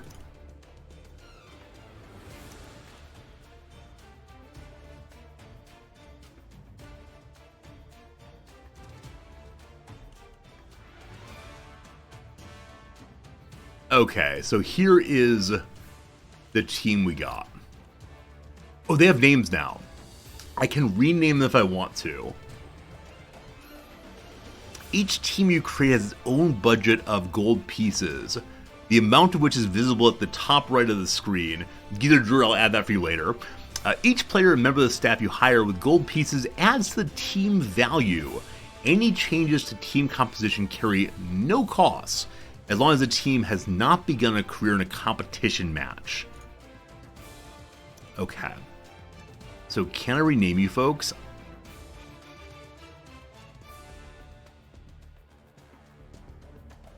Really? I see name, I click name, customization. So customization is get them different kind of clothing and such. Do I have to spend real world money to change the name? No, there it is. Okay. So, what kind of person are you again? Top player is a lineman. Friends, what should we name lineman number 1? Somebody who is dwarven, Riz blocky. Let's go ahead and add in some people who have done things today. Contraption. Oh, we name after vegetables? Wait, should we do vegetables entirely? I actually don't mind the idea of naming all of our dwarves after vegetables. Oh, yes. Oh, yes. I think I like vegetables more than fruits. Calling a dwarf banana feels just shameful. Yeah, this is definitely good. The leek? No, we can't name our defensive line leak, because then it will leak through. Or name after boozes? I like that also, but alright. The center of our defensive line. Let's use like root vegetables for the defensive line. So we'll call him Spud. Spud's a good name. That's amazing.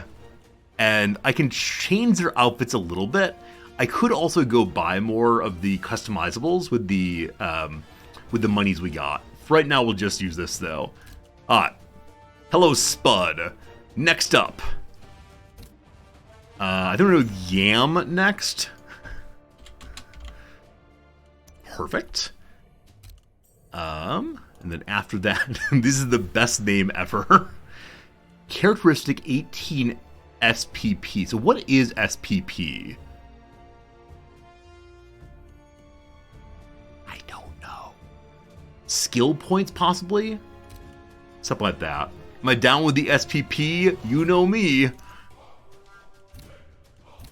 Okay, so we have Spud and Yam. We're going to call you Star Player Points. Thank you. It's experience points. Okay, so as they survive through matches, they get points we can then spend. So really, we are a rookie team. And as time goes by, I'm guessing we'll become better able to win more and more. But not quite yet. That's cool to know. Thank you. Thank you for teaching me that. So Spud, Potato, Yam, Zutu. You're going to be Mr. Garlic. I think it's a root vegetable. Need help with other root vegetables. Ginger. Ginger surely is that. If only you were redheaded, Ginger would be the perfect name for you. If I can change people's hair eventually, that would be good to go. Gotta get an onion. True. You have 2 more blockers. Eventually, we'll change the names to be a little bit more fully dwarf. For right now, we'll see who lives and who dies. And so the last one here, Rutabaga. Rutabaga is a good name. I was thinking of going with Potato, but that would come later. I like Rutabaga very much. I think it's AA. I had to look this up last time also. I think it's AA, Rutabaga. Cool. And then our Blitzer. So our Blitzer is someone who's going to run through and destroy things. What kind of vegetable is the Blitzer of vegetables? Like, celery runs through you. Jalapeno, I kind of like that. That's good. Beans. Are you the black bean? Beans are not vegetables, right? They're legumes. Are they vegetables? I don't know. Let's go with okra. Okra's always a fine name. He's a little bit squishy. Does well, though. And then our runner.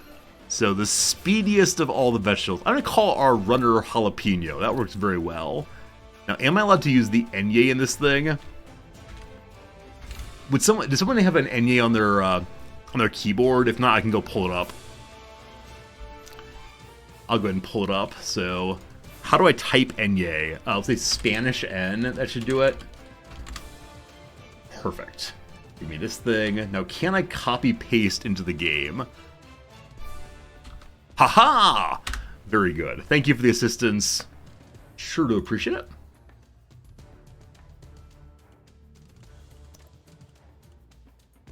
We have a few more characters' name. Another runner. So presumably this should be another kind of spicy pepper. Spicy peppers for all of our runners. So the Scoville scale that's used. Strawberries have runners also. They're a fruit, but I like that. Chipotle habanero? Does habanero use the enye also? I think it does. Habanero seems like a good... That's a V. It's a good pairing here. Excellent. And then a troll slayer. Oh my goodness, he's barefoot. Where are your shoes, sir? Where are your shoes? Oh, it's a regular N on that one? Okay. I can't over exoticize the names. Beat. I think Beat probably is the best for our killer. And I don't know how to use him, but you get to be Beat. Then we're going to have one more of these. Oh, he's a redhead. So it is possible to get redheaded characters in this game. How do I choose hair color? Is that in fact selectable? And rutabaga for the other one? Okay, so that means rutabaga can't be this person. So we go back to other kinds of root vegetables. Parsnip still exists. And then, finally, I agree, rutabaga is a good ending here. Cabbage. Iceberg lettuce is a name for someone who's failed us. Let's go cabbage. All right, friends, we have the names. They'll probably become like Captain Cabbage and Officer Okra eventually. For right now, we're good to go. I like these names very much. Thank you for the fine suggestions throughout. Let's see what each kind of character can do. So block is the one to avoid getting knocked down sometimes. Tackle prevents opposition players and squares mark a player from dodging. Okay, so blockers cause people not to escape as easily. Thick Skull. On an injury test against the player on 8s, or 7 if stunty. I guess we're stunty, is that true? Get stunned. On a 9, 8 is stunty, KO. So we get bonuses to 8s and 9s, 7 and 8s.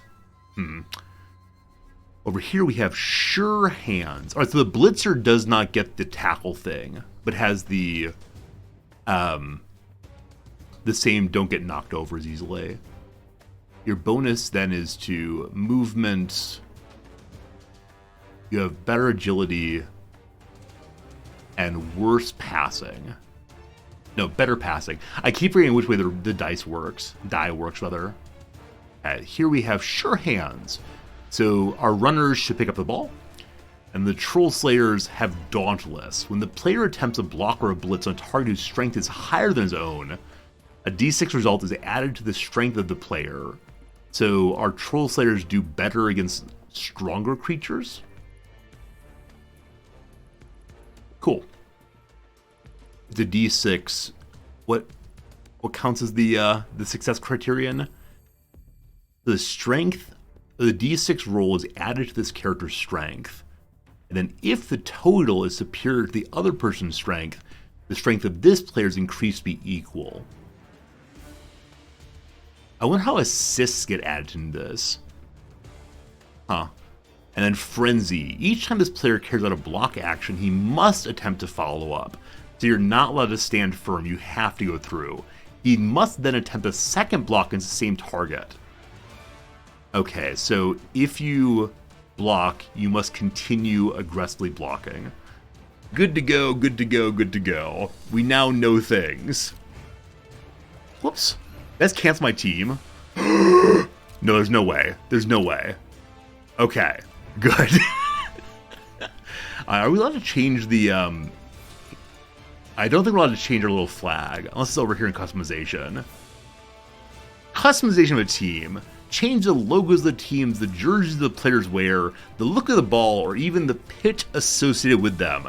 Try out various possible combinations. We're truly unique.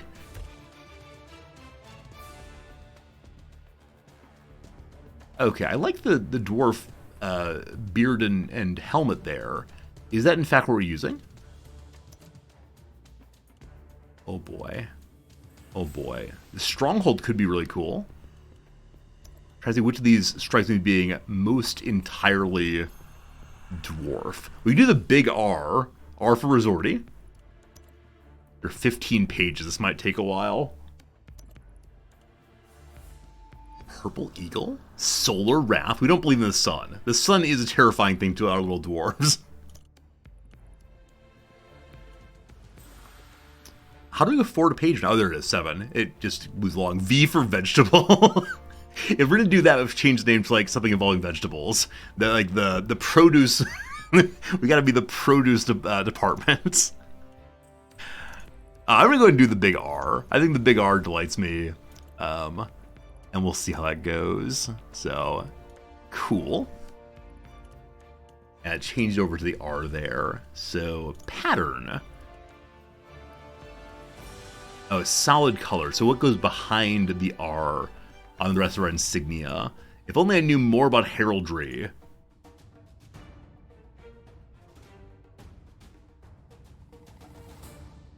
This seems to be changing nothing. Or I can't find where it's changing something. We'll just stay solid color, no problem. Oh, the colors are the same, so we're not seeing the separation. Thank you, Festiva, for noticing that. Palette. What does this entail? Okay, choose what colors you want.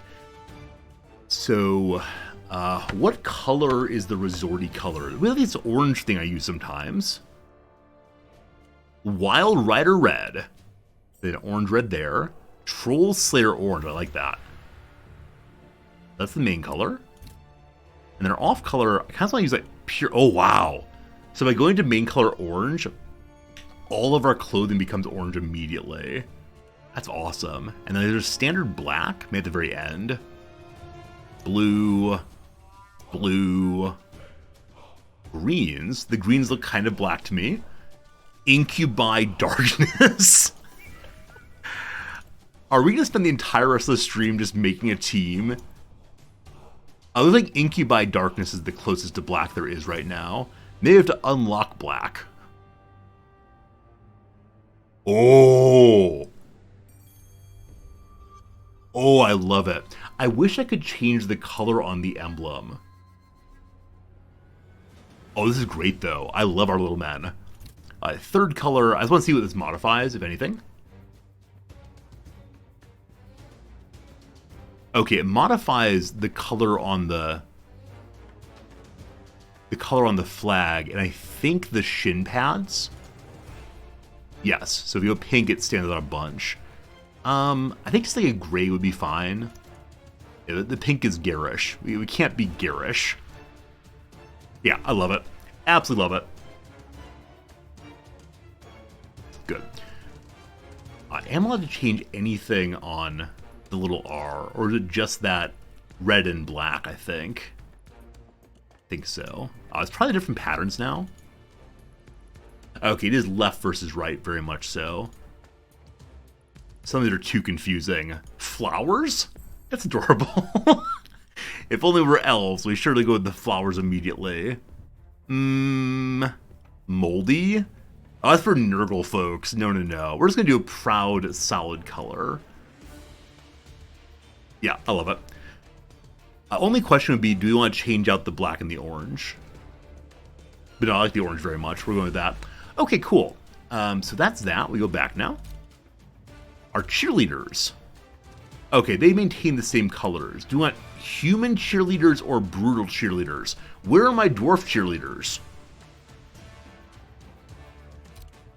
I wonder if I can unlock dwarf cheerleaders. If so, we should do it at once. Our coach could be Grom Brindal, the white dwarf. Looks like an engineer. Or Helmut Wolf, little tum-tum. Or Grim Filthhowler. Obviously, we're going with the dwarf person. Or Stadia. We got the human pitch, and that's all for now. Grandstands. Just the city? Yeah, I see more and more possible unlocks here. Our motto. We need to choose a motto. Resorty shorties. 40s? After the game, we'll get some 40s. Eat your veggies. That's funny. That is genuinely funny. We'll make you eat our veggies. Or eat your veggies. Produce for the produce. That's ambiguous and hard to read. I think we'll make you eat your veggies. Makes me delighted. That's good. That's good. Can I do an exclamation point on that? Oh, that's better. That's better. Okay. We'll mash you like potatoes? Possibly. And our name is that. Good stuff. Best team ever. On the ball, we have no choices at all. As far as the DK, got nothing else.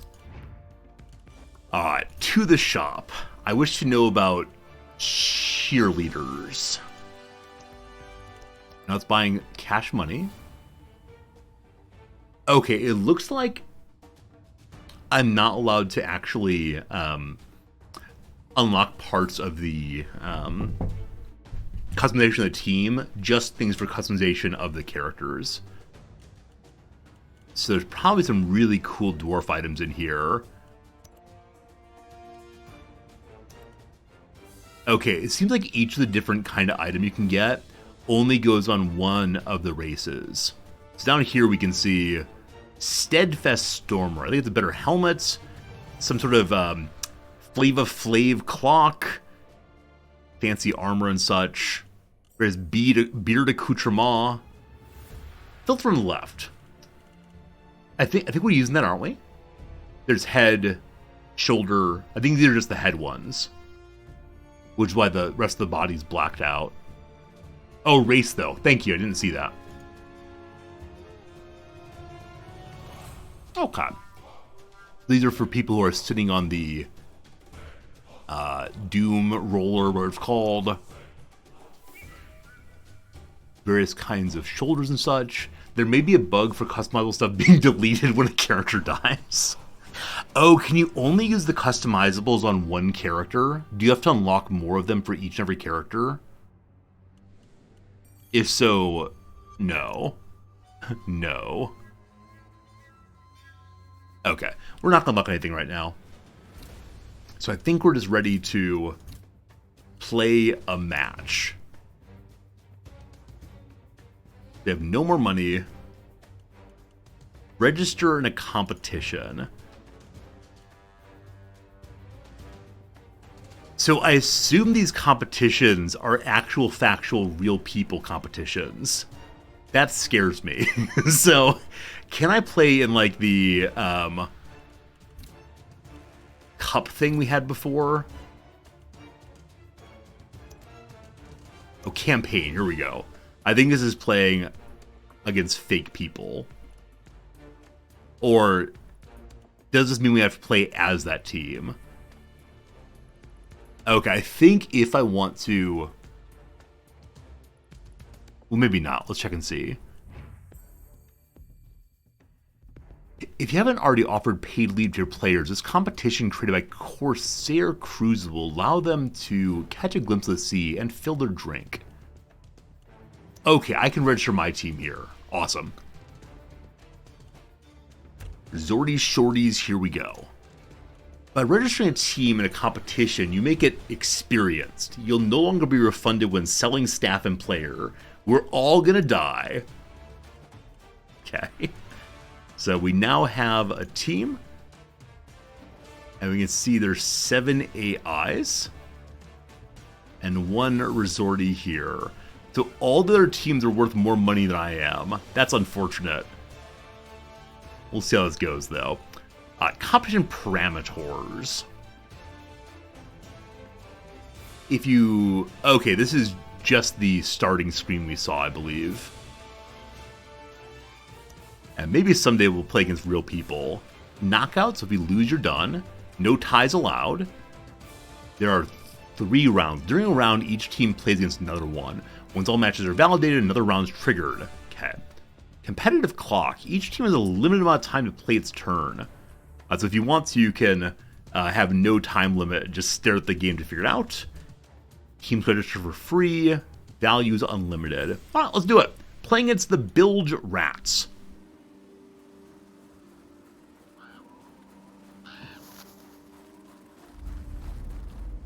That's not a dwarf. The Corsair Cruise. Reliable coach, then you'd better look elsewhere than Kiroth Krakenai. He claims that he sailed all the seas of the old world, enslaving, raiding, and winning Blood Bowl games. All we know for sure is that he came back with that strange squid mask, and he owns an impressive fleet. His ability to lead or enslave should not be taken lightly. Playing against pirates. Sounds good. How long until I get my own coach introduction video? Look, friends, it's Coach Resorty. This competition is sponsored by Corsair Cruise, the company that takes all of its clients for a ride, whether they like it or not. So on that side, we see a whole bunch of nasty-looking green people. On this side, the proud orange powerhouse that is us. Is it competitive each time it turns the time limit or the chess clock? I didn't read clearly. We'll see. Okay, so there are a bunch of rat people. Skaven, I think. There's our referee.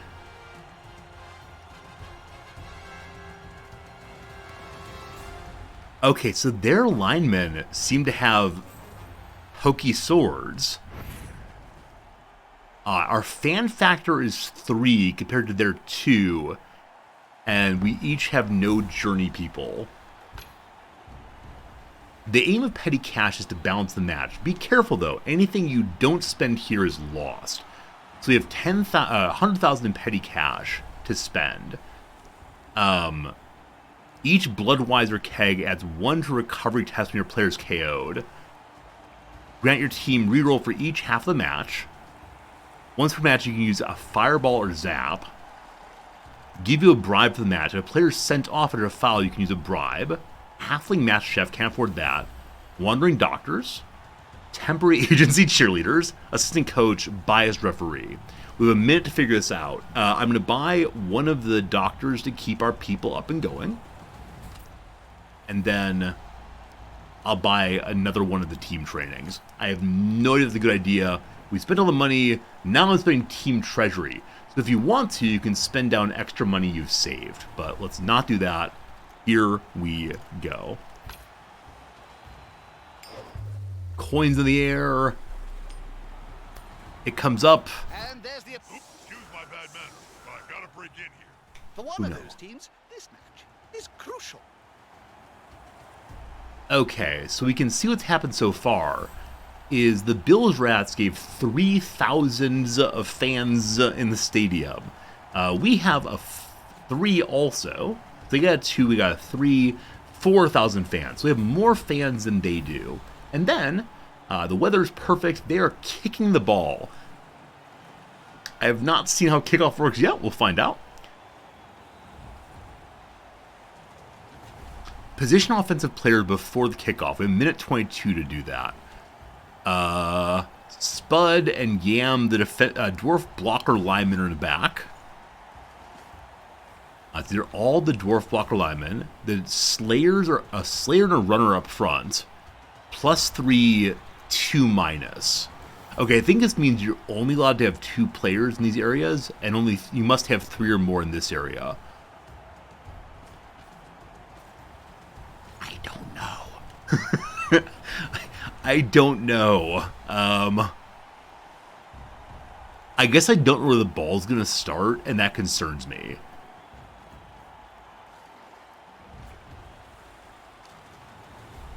Yeah, the time is ticking down.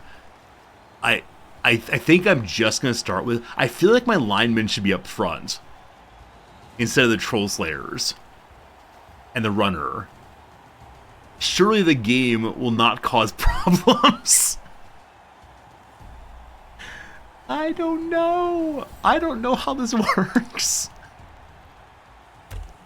I see some illegal doctors hired for this match.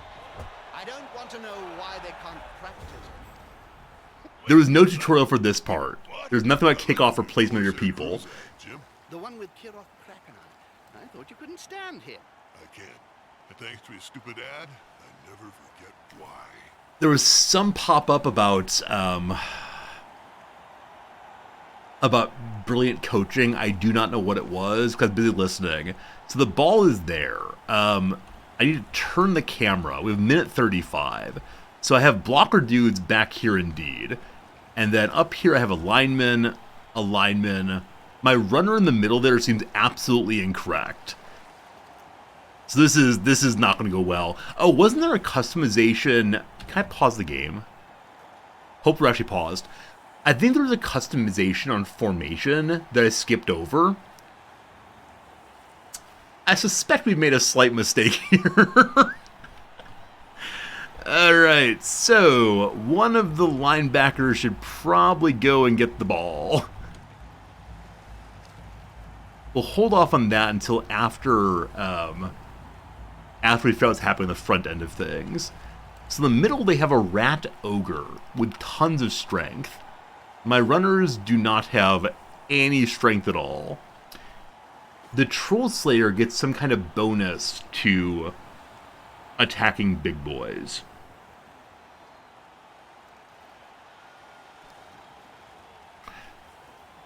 So presumably, I want to try to open something up on the left or the right. And I gotta pause again.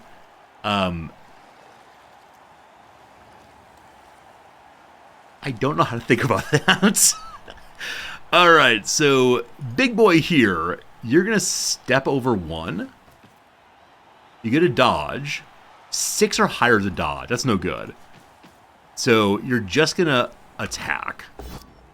We fall over. Let's re-roll that. All right, push back, awesome. So he has to move forward. He rolled in. He gets the POW. We're just going to keep going forever, friends. Oh, good job, good job. We knocked her off the field. Now, I hit 0 on end of turn, so I'm guessing my turn is actually over and I just don't know it. That's pretty good, though. That seems great. Now, in the middle here, we have a runner. The runner should not be there. So, can I get the runner safely out? Looks like he's not allowed to move at all.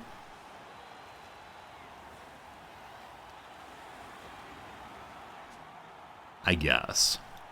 This runner, though, can you get free? Okay, you just need to click on the ground. So runner guy, let's have you go back and fetch the ball. Oh, top left is total time to decide. Oh, to decide. So whenever this runs out, then kick to the other side. I don't fully understand the timer here. I'm not sure. All right, so big boy, you're going to go back and get me the ball. Go, go. Dodge. Well done. Yes, they picked Whew. up the ball. All right, we have the ball. So if I want to move him over one way or the other, this side looks weaker. So we're going to start moving that direction. This is blitzy. If I get 2 or higher, or rushy, if I get 2 or higher, we will succeed. I'm sure we can get that. Go fight, win! Hey, well done, little guy. Okay. Now,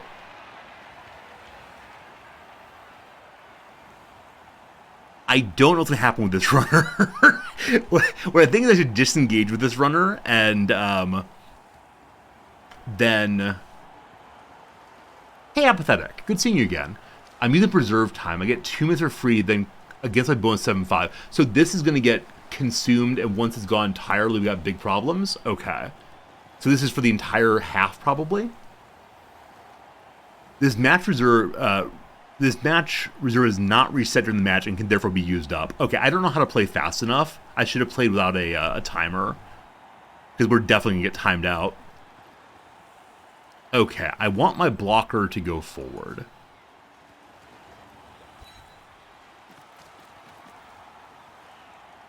And then just hang out there, I think. You know there is a pause button?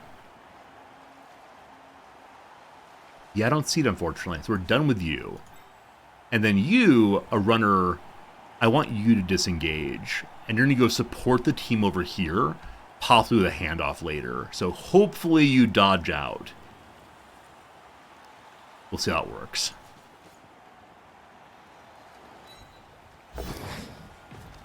Okay, so he failed. He needs a 4 or higher. Try it again. He gets away. Okay. We then want you to get in and assist him. So this guy can continue moving, I guess.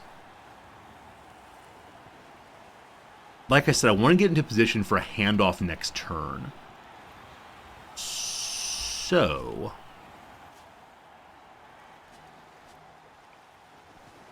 go to there. Okay. That's all for you. I want this buddy to push in this way, I think. And then have the Troll Slayer be ready to rock to intercept these gutter runners, maybe. Yeah.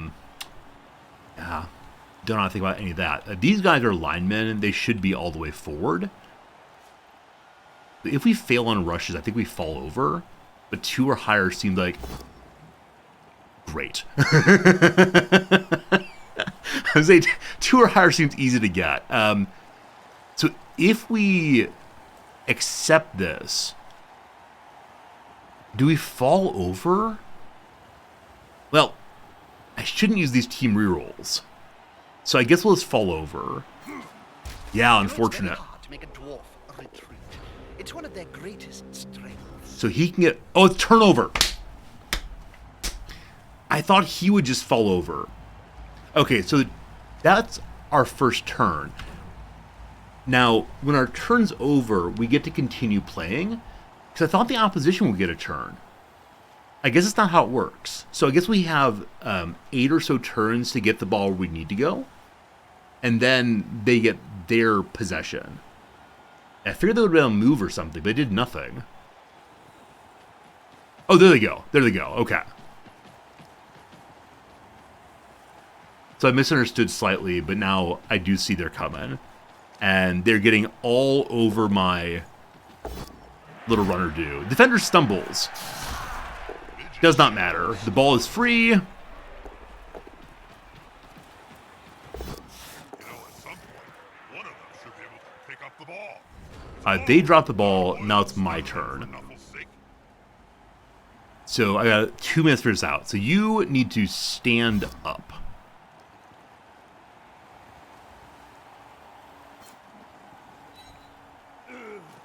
Good. And then we can move somewhere also. I think if I move... You're a blocker. All right, so we're going to move to here to hopefully control all these people somehow. I don't know how that works, but I think all these are marked now. Then you're a lineman. My other care is over here because I really thought things would work better. So you're going to go and... should we pick up the ball? I guess we should. 6 or higher to pick up. That's not going to work. So let's just move to there. He's sprinting. Good rolls on rushes. Awesome. So hopefully we can keep the carrier functional. He can stand up again. And then he can try to pick up the ball also. He'll have to dodge to do it.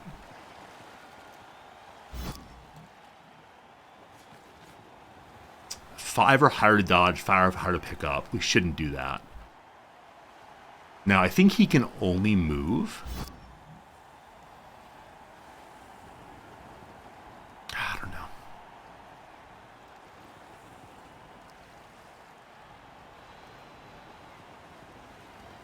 This guy is able to block this one and push him back. I think we're going to do that, but we just need to... run out of time. Run out of time. How does anyone play a whole game in 1:30? So you just hang out there for now. You get with the shoving. Can't argue with that call, can you, Bob? So equal strength, but we got the fall down. I'm going to reroll.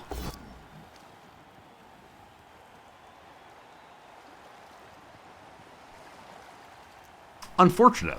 Unfortunately, get 2 against us in a row. So that's the end of this turn then. Oh, too bad. This is my first exposure to Blood Bowl. Yep, never seen it. Just trying to learn it. Okay, so dude got the ball. He is allowed to move still.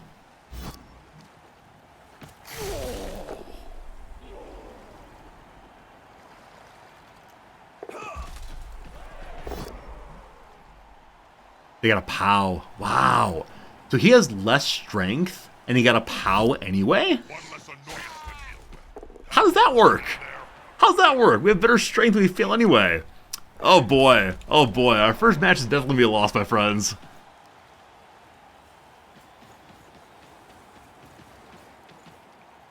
Okay, those are assists. Okay. So he had assists because this guy had been knocked down, and so is no longer providing the block thing. Oh, those dodges.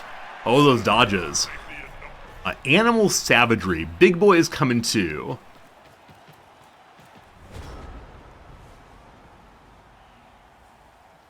Okay, so I have no one up over here. I think we just let them score so we don't all die. So you stand up. Fix yourself, my friend. You're good. Up again. You also stand up. Good.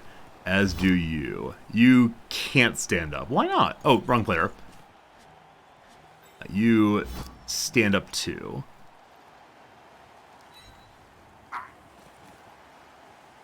So this linebacker can go stand here, but can't really do anything past that. So like, well, you can blitz. We have one half blitzing, or one blitz per turn, not per half. So let's blitz this guy and see how it goes. So he has 2 in strength. We have 3. We don't get an assist. Wait. If we go to here instead, we don't get an assist either because this character is marking this character. So here we go.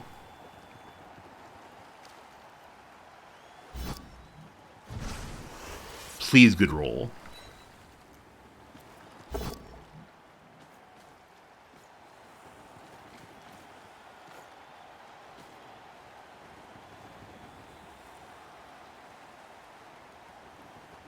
I'm not understanding something about these rolls. Because I thought they don't get assists on this defensive nonsense. Am I misunderstanding how blitzes work? I thought it was just this character's strength versus our character's strength. I'm just getting bad rolls here. Okay, unfortunate. Reroll again. Our last team reroll. Okay, so this is the defender stumbles. This is we both get knocked down. Now, we have...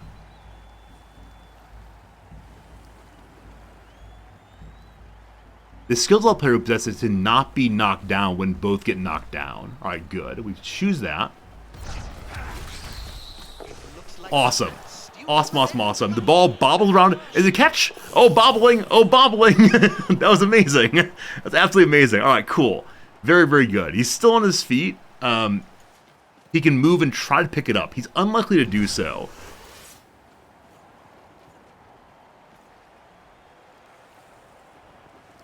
Okay.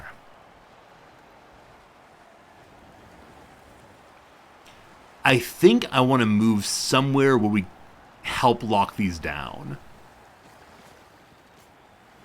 There's a dodge involved. So how about just here instead?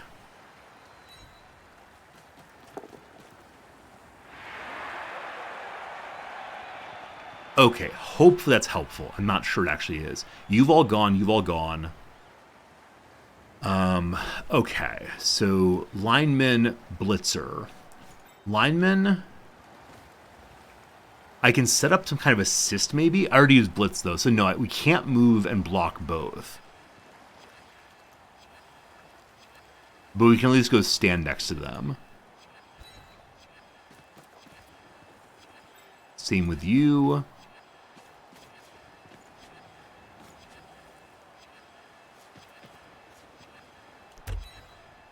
Okay, that seems like it might be useful in the future. I'm not sure it is.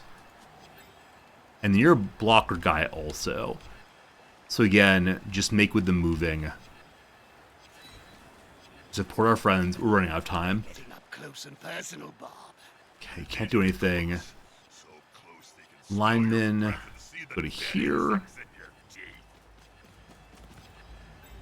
You're a runner. I don't want to expose you to sadness. So let's have the runner just go over here to try to recover the ball. Dodges on running through. That does not seem good. We can jump over someone who's knocked down. This one's knocked down, but no one else is. Oh, this guy's out for a whole turn. Yeah, that's that, unfortunately. So now we only have 2 minutes per turn, and... Okay. So the ball got bobbled. It's our turn again. We have 2 minutes. Can my linebacker get the ball? Need a 6 to pick it up. No. Can you? No. Okay. I need to get a runner back. You're a runner. Can you get away safely? 4 or higher to dodge. If we can knock this guy back, it'd be awesome. So do I have a blitzer guy nearby?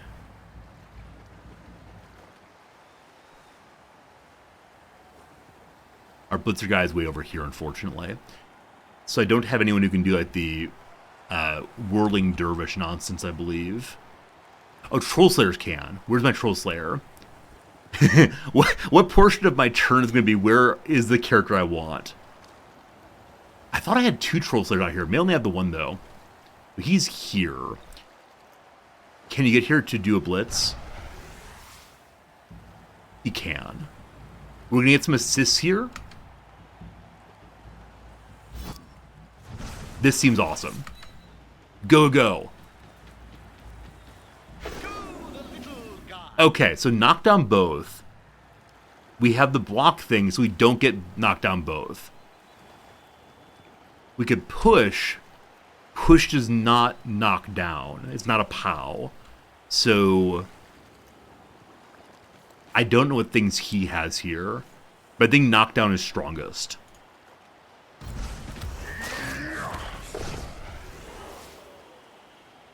Okay, we could try to foul him now, but I don't think I want to do that. You just stand there, brother. Good job. So the runner could come and try to attack somebody. He can at least get free. We're about to turn over. All right, let's go fast.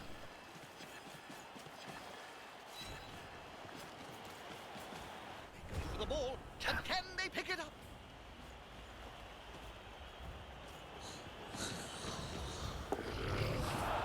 Animal Savagery gets up. Hey, someone slipped and fell. Bouncy, bouncy, bouncy ball.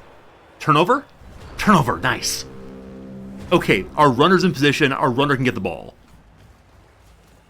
Yes. And he took hold of the ball like an overfull tankard. Okay. This direction is free and clear and open, and we have blockers in position. Awesome, awesome. Okay, are we going to aggressively rush all the way? We're going to aggressively rush all the way. Okay, you... I don't want to go to the sideline. Come on, rushes! Greedy, greedy, greedy kid, here I go. Oh, got close to that one. Awesome, awesome, awesome. We can't run anymore. That's great. I have a minute to go. I want to try the knockdown again. We again have an assist. Wait, what's happening here? Oh, I need to end your turn. Now you... What do these mean?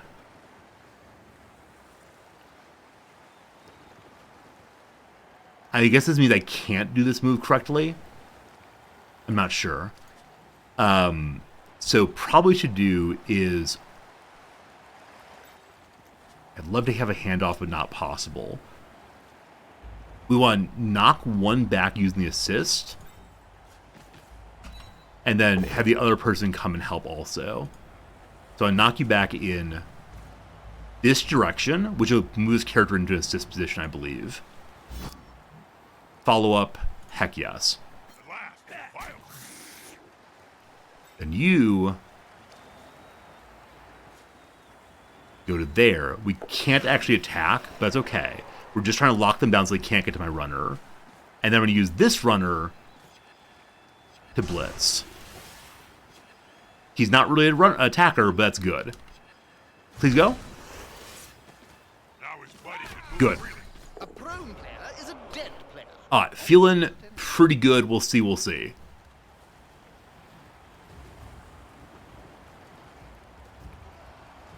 Hello? Hello? Oh, here they come. That's it. Get in their face. Here comes the blitz. Likes to be well assisted. Unfortunate. Unfortunate, unfortunate. Nothing good comes from spending any time on the ground in this game.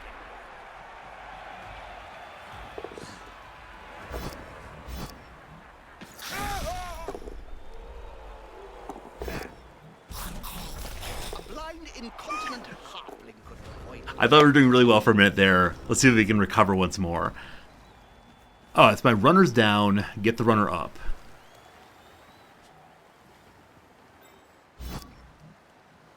Good.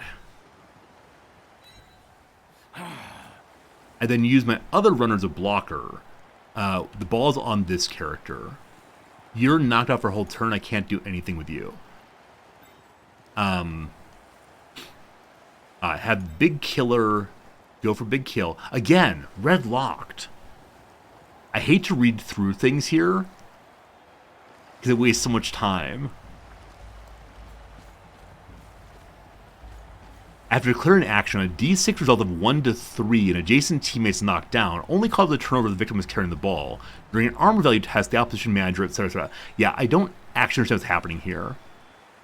I guess I'll attack just to stop it. Okay, so he chose... He gets pushed back. Let's push him this way so more people are marking him still. But then get a push again. Alright, so we're going to lose the marking. He's getting close to my down person. That feels pretty bad. In a thunderstorm. Okay, you're runner guy. I still want you to attack this way. We have higher strength. That's great. Oh, can he not block? Oh, he got up already. So all he can do is move. He can't move. Because we already finished his turn. Right. Okay. Blocker guy. Go to here. We have our blitz still. Actually, I want blitz. No, no, no. Time.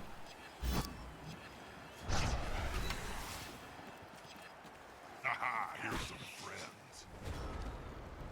That player should punch the other enemy players quickly before trying So anything. if their ball carrier gets away from my runner, I think that's game over. Yep, they score. All right. For having an absolutely terrible beginning of that drive, I think I learned some things.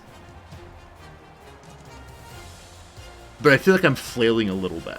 We got to keep working on figuring out the strategy, but One team's got some early knockouts. yeah.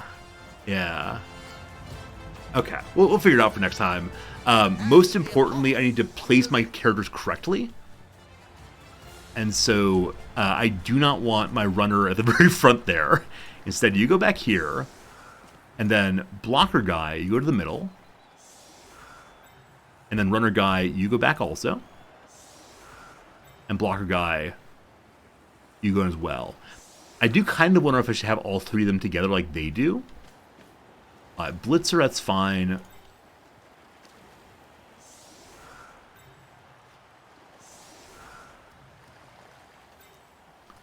I don't know how to think about my Troll Slayer guys.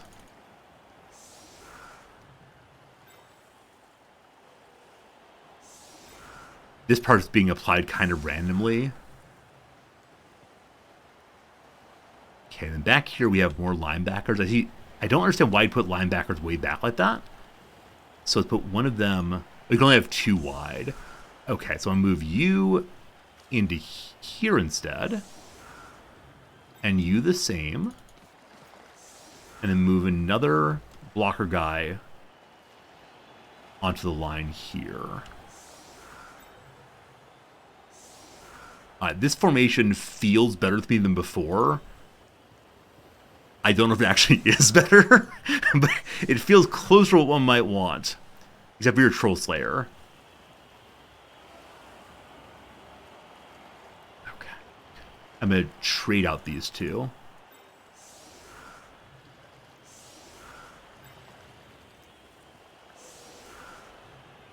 Okay, cool. Let's see how this goes. I see some illegal doctors hired for this match. I don't want to know why they can't practice. Kickoff then on turn 6, 7, or 8. Both teams receive an excellent turn, extra turn, or lose 1 turn. So we got 3, so we both lose a turn. Okay, I put my people far too forward because I forgot a kickoff was happening. I should have had one person in the back, definitely. Kickoffs. Oh, kickoffs. All right, runner guy, go ye and fetch that ball. Good. Ball received. And then let's get turned around.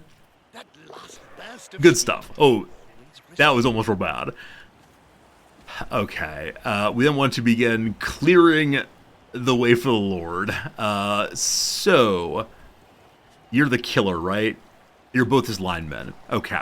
I want to move... I want to move both of these into assist. Though the other guy can't assist. He's going to move forward also. And then I want this character to rush and kill. We going? We going?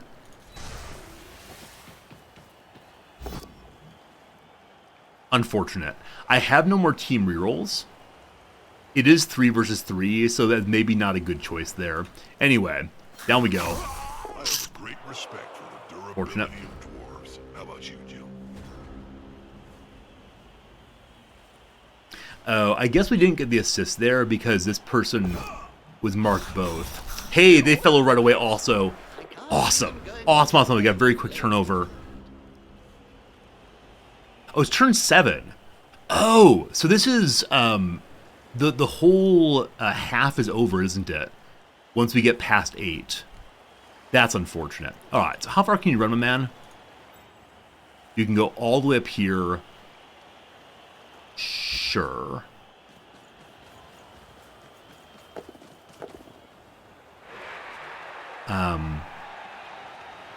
So you need to stand back up. I keep trying to confirm, just kind of stand there dumb way. I feel like we really need to push this guy out of the way to give my runner some room to run. Please do not fail. Awesome. Stumble, not so bad. Push him that direction, and do follow up. Fight with some action. Good. Oh, and he's down for a turn. He's injured, actually. Nice. I'm sorry, I don't mean to say nice, but nice. Over here, we just want to push also. A good coach always uses the right player for the right job.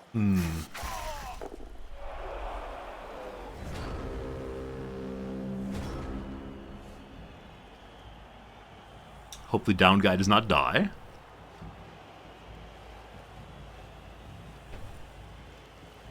I know that running along the sidelines is bad news bears. Wow, that guy ran so fast, so far. Oh my goodness. I think it's the knee that gave out. Okay, so my Troll Slayer here did a good job to push him out of the way. I want to go push this guy. He has a 2, we have a 3. That seems awesome. My runner's assisting also. Ah! Oh no! Failed dodging! I should have been thinking of that.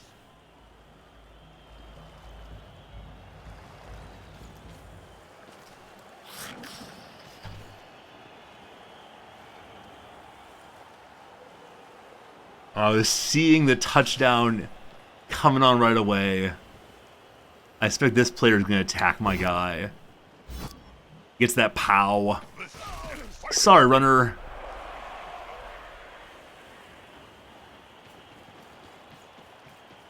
I can't see a sign saying slippery surface. He rushed, I believe, and failed on it.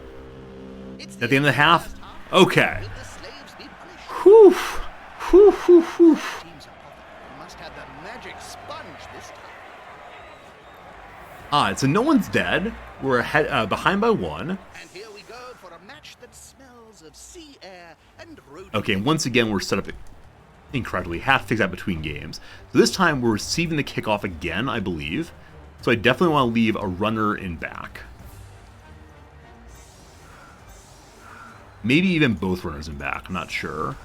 Also, I wonder if having 2 runners is a slight mistake. Oh, we are defensive. So it's actually a mistake to put our people in back because we are kicking off to them. So we'll just put a runner here. I don't know why. Other runner, put you right here. And then put blockers across. So they get to choose how to place their players after I've placed my players. Okay, and then troll guy. Blocker guy.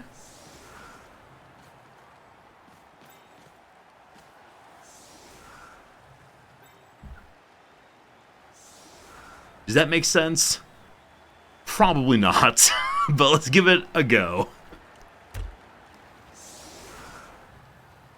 Oh wow, so they're big boys. Oh, never mind. Some say they know best, but I'm not so sure about him. Okay, so we can try to kick off. As you see, there's a bit of inaccuracy. I guess I don't know how accurate my kickers are. Also, this guy's kicking off. Wait, why are you kicking off, man? That's weird. I thought the guy back here would kick off. I'm allowed to choose a different person to kick off. I am. Cool. I wonder what happened to the touchback. I'll try it there and see what happens.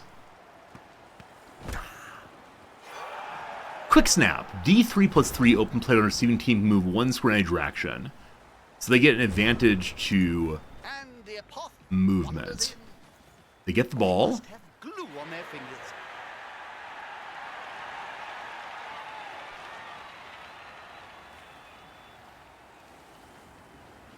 They're doing a little run. Are they going to do a handoff here?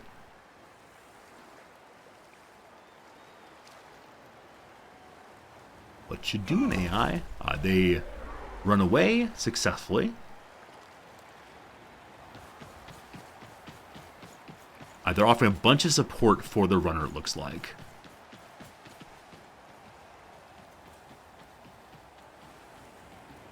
That's cool. So we're learning strategy from the game here of it's good to protect your runner. If the player is pushed, it will Hey! the public. Okay, they tried to pull their big boy back and it didn't actually work. Than players. So should we attempt to beat the dickens out of their ogre? I'm guessing ogres are difficult to beat dickens out of because they're big, but... I think this guy can get roughly to the halfway point. Maybe we should hold back. We should move into like a useful position. This guy is on the edge here. Have a good night, Jim. Thanks for learning with me. So you go push. You can't push unless we blitz. I think pushing someone out is always a good idea. I wish you the best of luck. That's a good choice for this. Nice. Big pow also. Why can't I push him out? So in the tutorial, we learned about pushing people out from the side. But I can only push them off the side. Wrong angle. Wrong angle? So you have to be directly adjacent, because in other cases I can push to any of these 3 positions. And so I'm going to push to here. You got to push straight on. Unfortunate.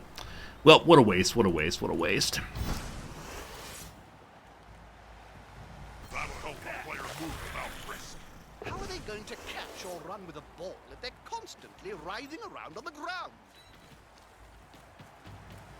Okay, 30 seconds to go.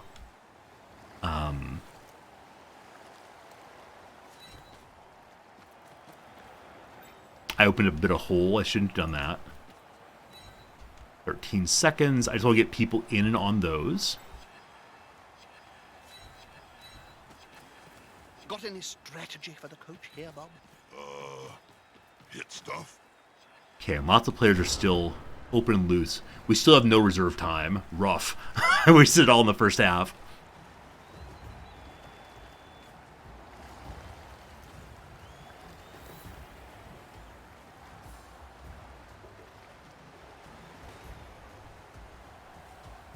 They're waiting politely, trying to figure it out. Presumably the run will come this way.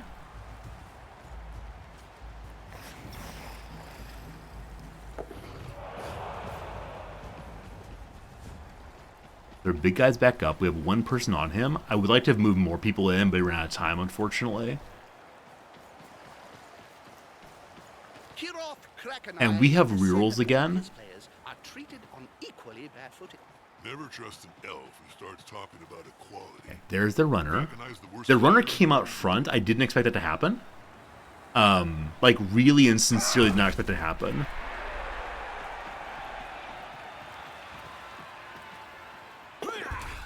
So, doesn't make sense for us to try to just attack him immediately. Okay, they fill in dodges again. Awesome. With our turn, I probably want to get as many people as possible onto him, and then beat the dickens out of him. We can push this guy out. That's a waste for our blitz, though. So I'll be blitzing with my Troll Slayer. So you just go here. That will be an assist. You go here. Not an assist, but still covering a bunch of folks. We'll do this last. Okay, I want one of you here to push out next time. And then I want to get assists up and push the big boy over, hopefully. With this character.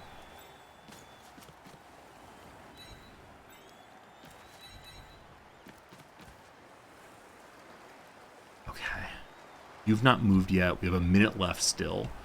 I want this guy to drop back in case the ball sputters out forward. We're rushing. Awesome. I should not have rushed here. If we get the failure, I'm be so dismayed. Okay, reroll definitely. Definitely reroll. He's sprinting. It's going to be okay. Ah! We failed twice in a row. Resort to you, fool. Pressure's on, Jim. What will they do? Oh, it's unfortunate. We didn't even get the opportunity to beat Dickens out of him. Hopefully... Oh, he's going to do a handoff, isn't he? Maybe not.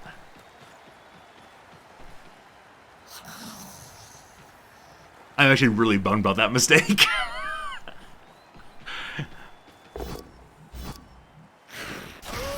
These dwarves really are tough. Yeah, yeah. Their player can move over a third of the field in one burst of speed. Gods, that's fast.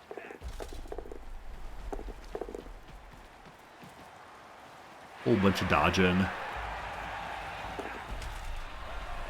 I think they're going to score again. Probably pretty quick here.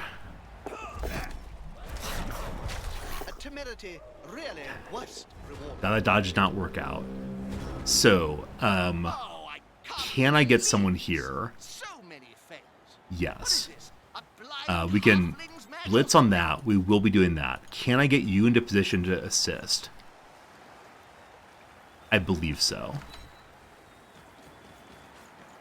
You're a runner. This is not good. Hopefully the runner will catch the ball, though. That'd be awesome if so. All right, we blitz on you.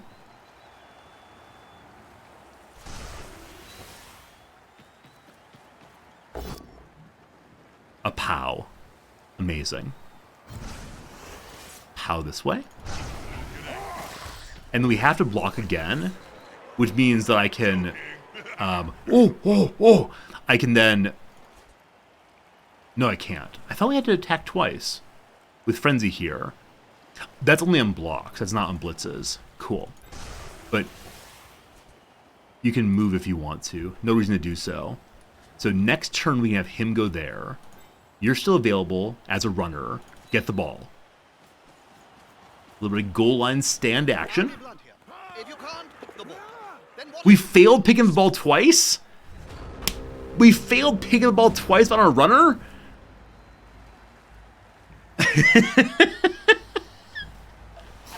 What is this game?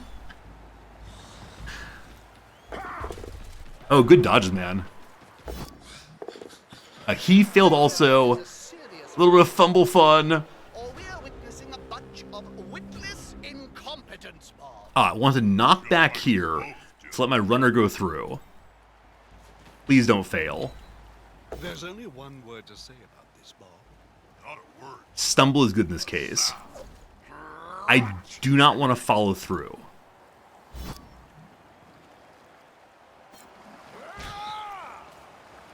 Son of a gun. So now my runner has to get through a dodge. 3-3. We can do threes.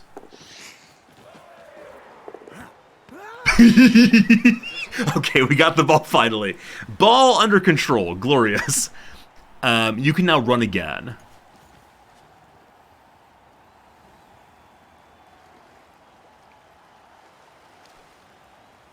Nowhere looks safe at all. I mean, here looks safe. Kind of. We're gonna have time.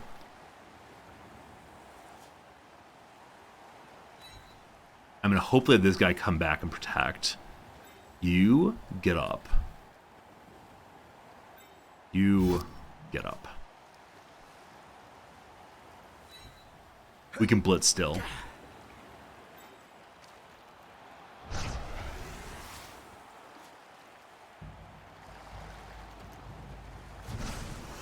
He gets to choose what happens, that's fine. Good dodging. Hey, both get a double knockdown. At least they have teammates around. A knockout again. So they're quite weak, aren't they? And then you can't do anything else, that's fine. Okay, you've not done anything yet this turn, so you can knock this guy. It's not a knockout, it's still a nice push though, that's fine. Right job. You follow through, does it again. Somebody please stop him.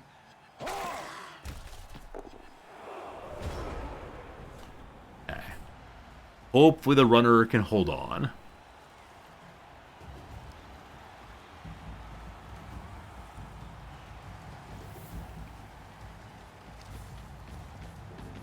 Stabbing action.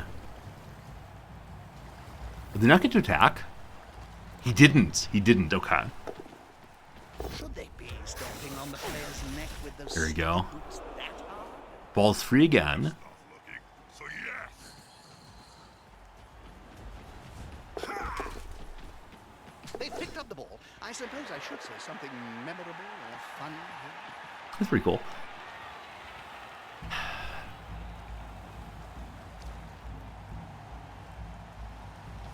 I didn't stand somebody up. Maybe the first thing I should always do is the stand-ups. Wow. So much dodging. So much dodging. Nicely done. So much dodging. So much dodging.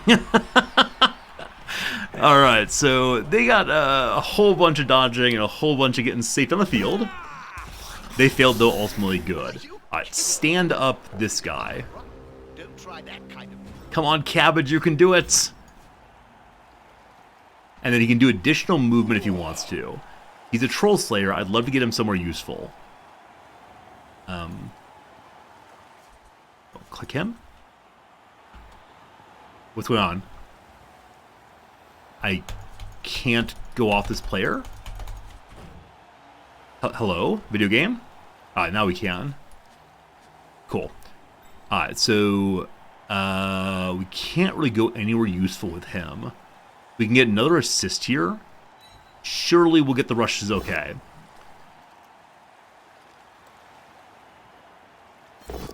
Surely we'll get the rushes okay. Alright, we got there ultimately. Okay, stand up my runner also.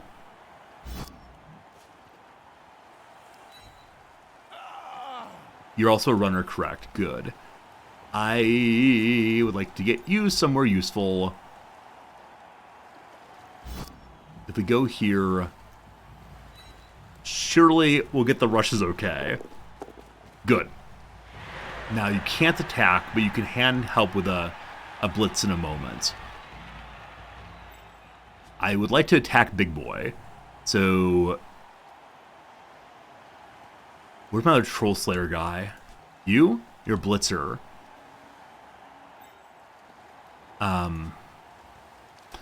Doesn't matter. Doesn't matter, doesn't matter. Doesn't matter, doesn't matter. I should probably say something meaningful Good. to our Cabal Vision viewers. All I can think of is splat.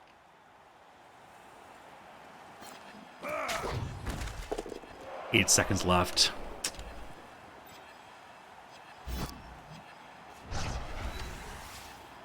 Runner on the knockdown. What you got? What you got? Well, they're going to score again this time, unless we manage to get a knockdown on a failed dodge.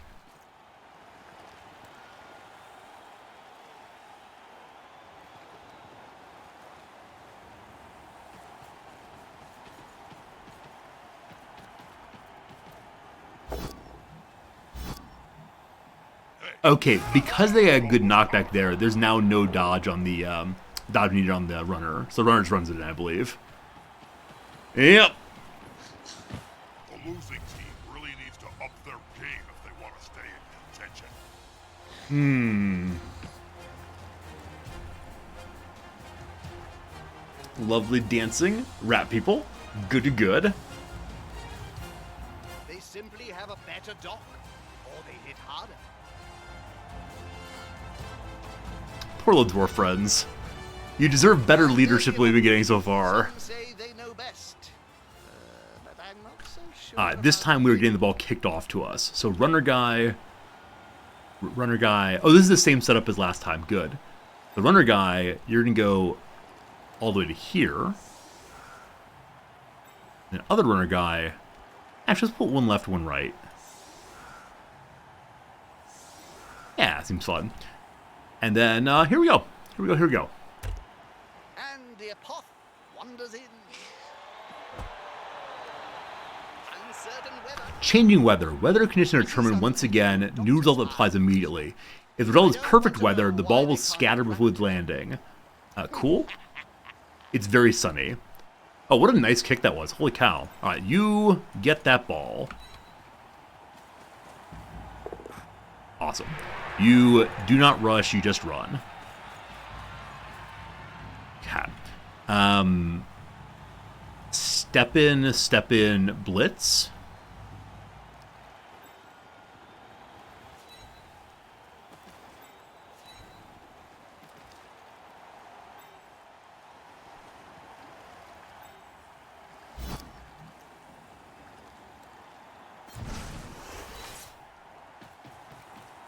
They've gone into the opponent's tackle zone. Okay, we don't want to step in against this.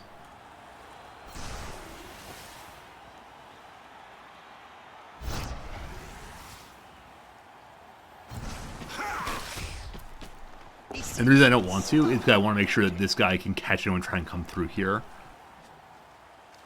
Our other runner, I want to move into a useful position to help out if necessary.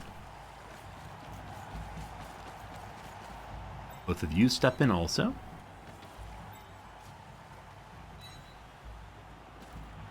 And then you can't blitz. We're going to come up this way anyway. And we can try to do some blocks real quick. We do not want to step in. Cool. We do want to step in, actually. Do we? Yeah, so we do. Keeping Big Boy under control.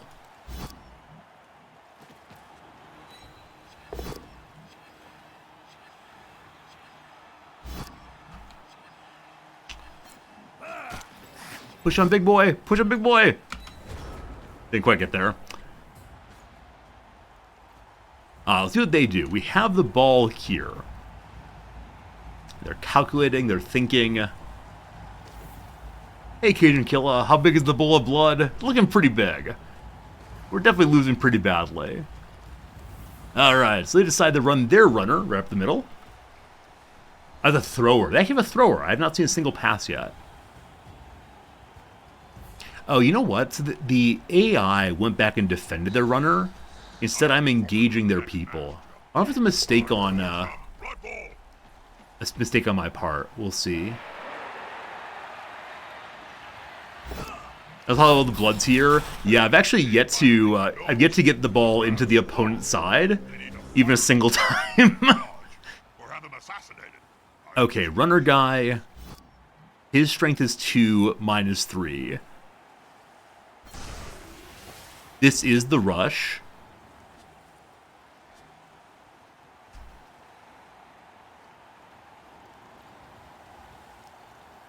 There's no other place I use the rush, so this is correct, I believe. Just don't fail, please. Just don't fail, please. Count those teeth, Jim. Fine. I'll have to pick up most of them off the ground in a few seconds' time.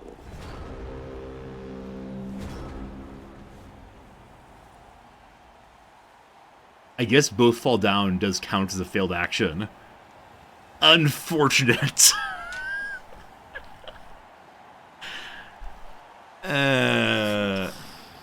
I think I might be taking too many risky moves too early in my turn. Like, there's some relatively guaranteed moves. Choose a blitzer or block. I'd love to, but I didn't have any blitzer close by. Pretty risky action, Bob. And that's a lesson for you, Cool.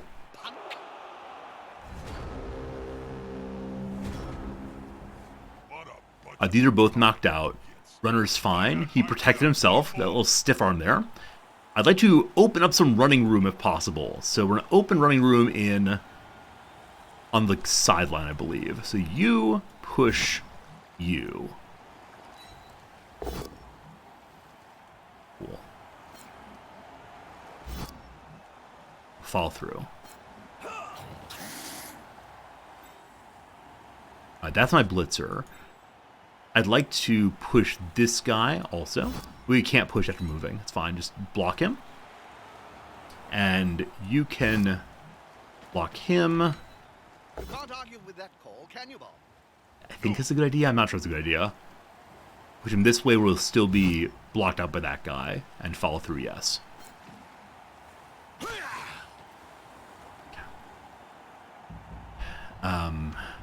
I should have my runner go ahead and get running, I suspect. Not sure to the game, my strength, my offensive line with dwarves, I honestly do not know. I'm totally new to this thing. Pass, nope. Run. Cool. So hopefully next turn we can get some space down their field. Between now and then we can, I don't know, push down Big Boy again, I guess. Blocker, lineman. All right, just use you. Good luck. That's a good choice for this play. On both down, we don't go down. Isn't that awesome? Then you block. A good coach always uses. Hey, a pow! Awesome. Right job. Boom. He has to follow through. Oh, what's this? Oh, that's the end of the match. Okay, so that's the whole match. We lost 2-0, but we learned a ton of stuff. Unfortunate to lose. Losing a campaign match has no consequence for the team. No injured casualty, no SPP, treasure dedicated fans gain. Okay, though. That's okay. That was fun.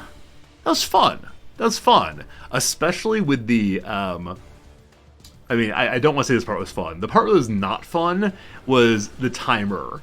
I did not have to think time to think for the first half of the game. I was like, what am I doing? Now versus a player? No. No. I guarantee I'd be against a player who knows how to play the game, and I would just lose all at once. So, we'll see. Look at that! So, we didn't get this because it's a campaign match, or maybe because it's not a one campaign match, but Ginger there had 4 SPP earned. I wonder why. We see why that happened? Yeah, I don't know. Okay, cool. That was fun. Now, can I modify the timer rule? The timer is good to keep the streamer moving. You don't like me just sitting at pause, staring at the world map, saying, what do I do? What do I do? A minute 30 just feels like a little too fast for me as a brand new player. Like, we're at 3 minutes, fine. Minute 30, though, oh. Especially for the first few plays there, I had absolutely no idea what I was doing. But that's rough. All right, let's try it again. Hello, dwarfs. You're gonna be good. So I wonder if having one fewer runners would be a very good idea. Now, I don't think I can sell and change stuff. I think we're just stuck with a team. But I never actually saw a value in my second runner. We'll see. All right, one more time. Here we go. Hey, Licious. Didn't catch it in the stream last night. Am I going to finish it? Yep, finishing off stream. Terribly sorry. Okay, we got this. So we have equal fan factor this time. Last time we had 4 versus 3. Or 3 versus 2 or something. I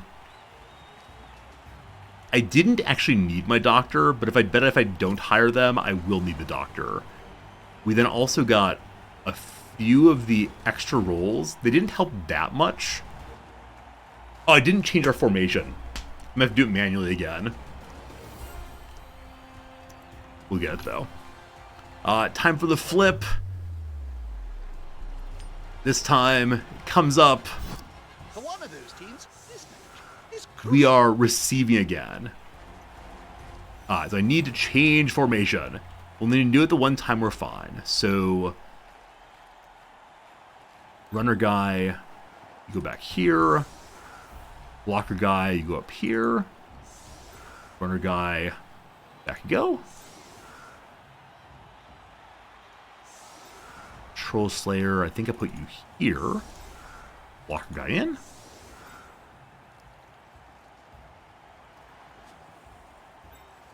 Blocker go forward.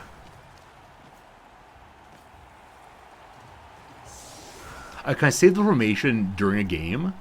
Like, I know how to do it between games. I just totally forgot about it at the time.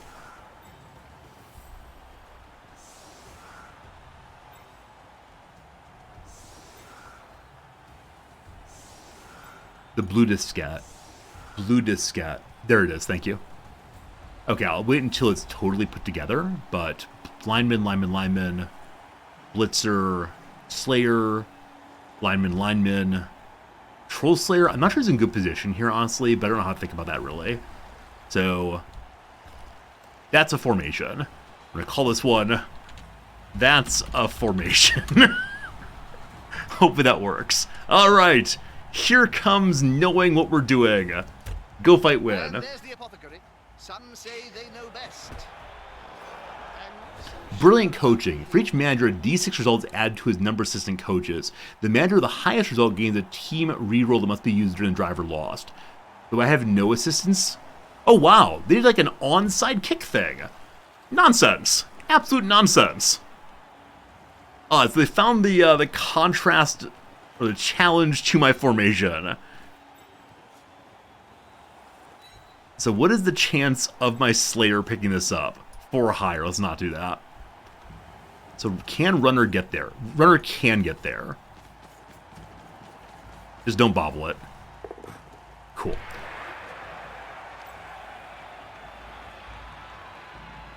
Alright.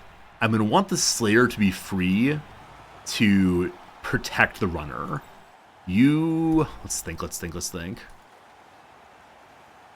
we'll bring the second runner over to help as well. And you step in.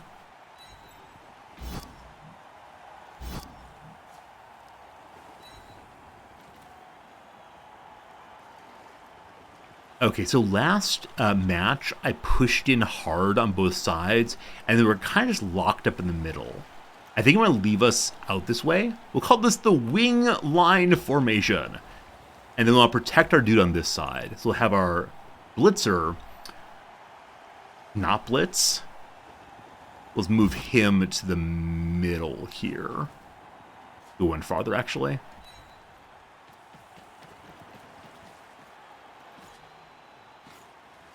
We could block and not follow through, I guess. Just don't fail. Cool. How on him. Where's their cruise at, Jim? That direction. Don't follow through. We have time for one more of those. Never forget why. Got the failure, unfortunately. That's fine. We're at the end of turn anyway. Alright, good start, good start, good start. We'll see what awful things they do to my poor runner there. Or if they can squeak straight through, we'll see. Yeah, there's a lot of open there, isn't there? Ba-da-ba-da. Hey! Awesome! Awesome, awesome, awesome! Someone got knocked out. The opposition got knocked out. Awesome. Alright, runner, we're coming to you in a moment.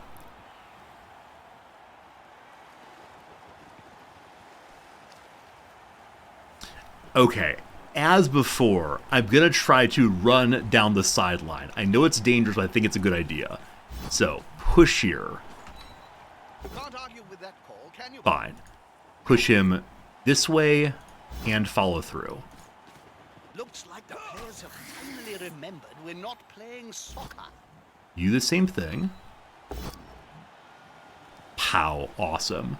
Push him and follow through. Serious injury. Oh my goodness. They're going to be carrying that So we're getting everyone knocked out now. That's going so much better than last time. I don't have time to look seriously. Runner is going to run. No. I just want to get these people in position to intercept these.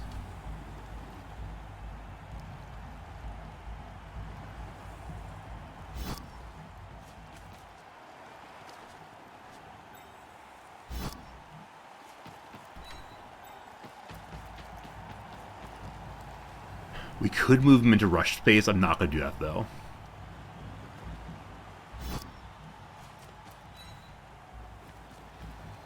$30 seconds. Good. Blitzer guy. Kind of want you to try to kill someone, but no. Actually go as far over as possible. Support his backside. And I'm thinking maybe we shouldn't mad dash run yet. Okay, runner guy. There's 7 seconds. Got to move the runner next.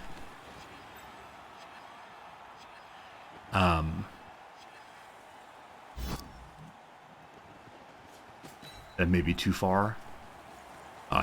Stand up a guy who fell down. And I'll go ahead and end the turn there, even though I could have used more bonus time. We'll call it good. Okay, what do they do against me? Never trust an elf. They're blitzing. Hey, they fell over! Oh, yes! Okay, awesome. Awesome. So, dude could just run as fast as possible.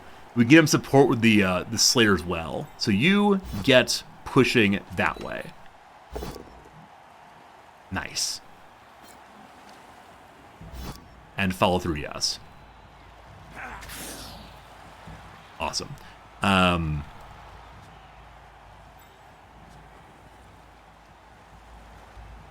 So what I'm trying to think is how to push this guy, or I want to knock him down so that he could move freely, but no luck yet. Let's see how this goes. So many assists. Wow, lots of assists. Stumble's fine. I think Stumble's fine.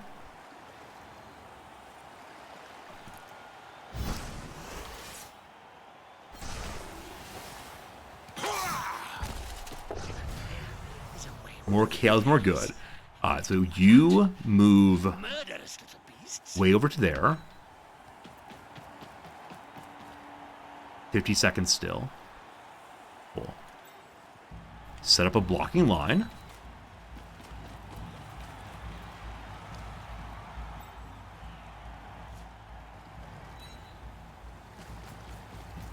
I'm feeling good. I'm not sure if I should be feeling good, but I think I'm feeling good.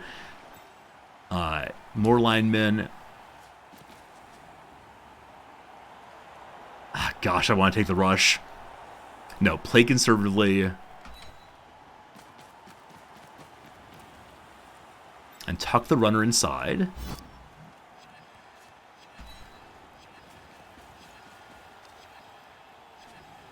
Last move.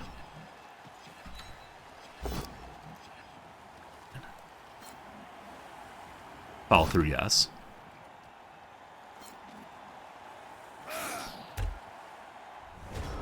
Are we going to score? Are we actually going to score?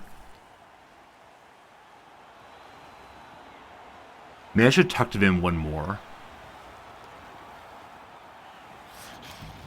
That's just to get up, no problems. Sneaky snake behind.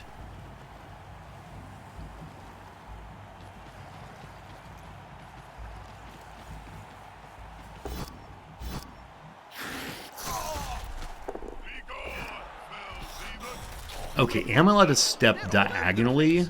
I think I am. Going much further with players like that. So if I just wanted to run,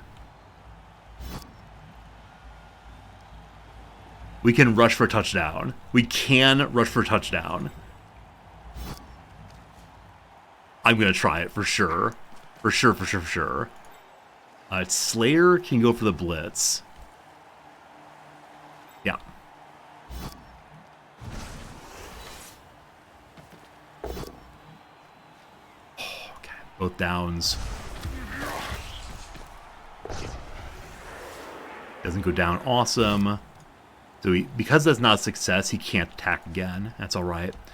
Okay, you step back to here. You push also. Get that pow. Go straight that way. Follow through, sure. So we can re-roll. Here we go, team. Time for a score. Oh, wait, does it make sense to burn more turns? So the opposition doesn't have many turns to score? So I could just run most of the way down the field. And then,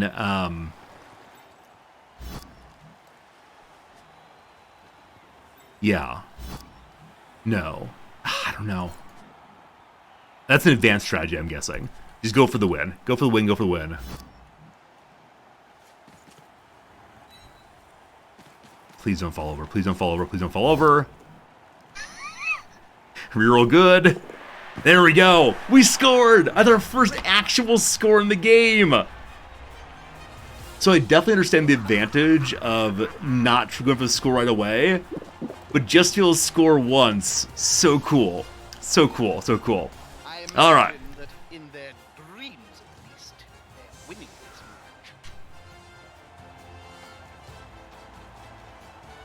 match. Okay, I'm going to go back to my proper formation. How do I load a formation?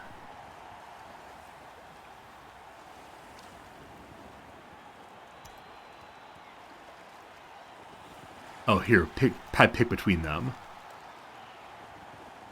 I thought I saved it. Huh, well that's no good. Definitely want to run him back. Or is this that formation? No. They need to run him back to my kicker guy. That's strange. Oh, I'm on defense, so I can't use offensive formations for defense? Yeah, the arrows didn't swap to it, unfortunately. Very strange.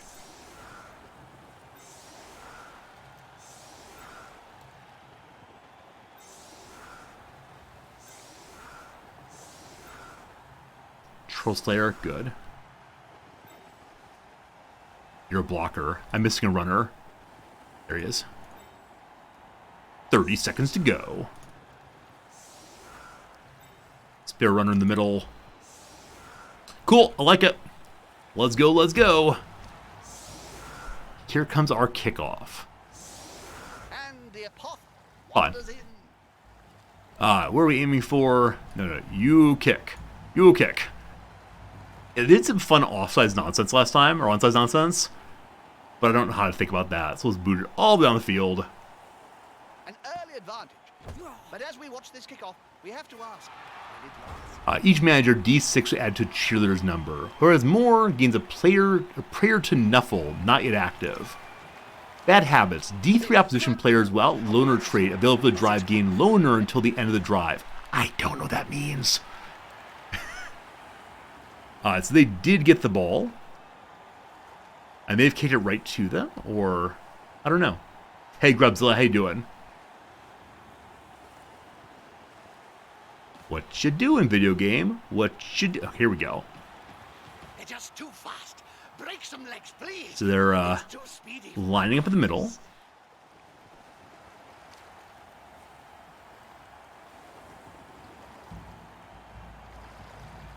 Hello? Hello, game? Oh, wow. Already fell out of dodge. Poor buddies. Teams been at the Poor little park buddies. Before kickoff, they can't run straight. Alright, so I kind of want to move to here in hopes of pushing him out next turn. I think that's a good idea.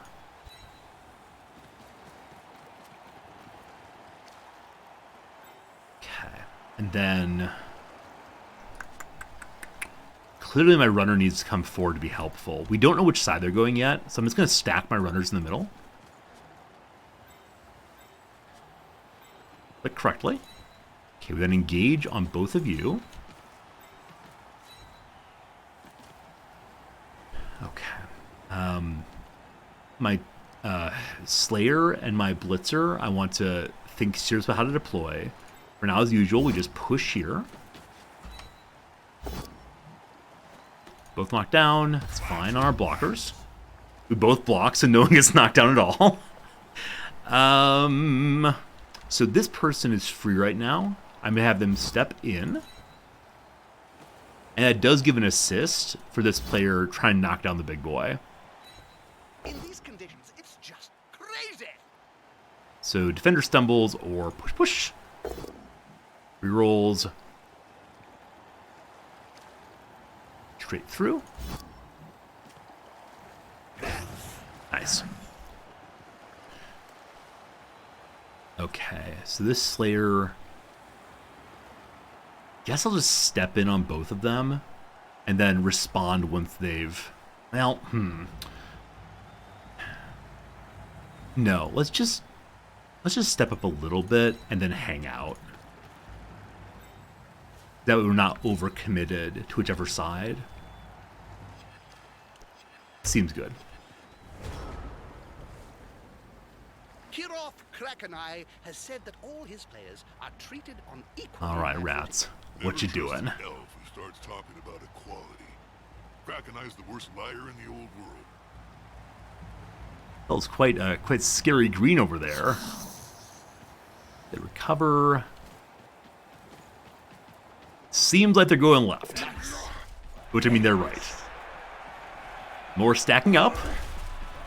So much dodging. Good job, folks. Not bad. Wow, so I wanted to push him out, and no luck, unfortunately. That's very Wow! They've succeeded on every single dodge so far.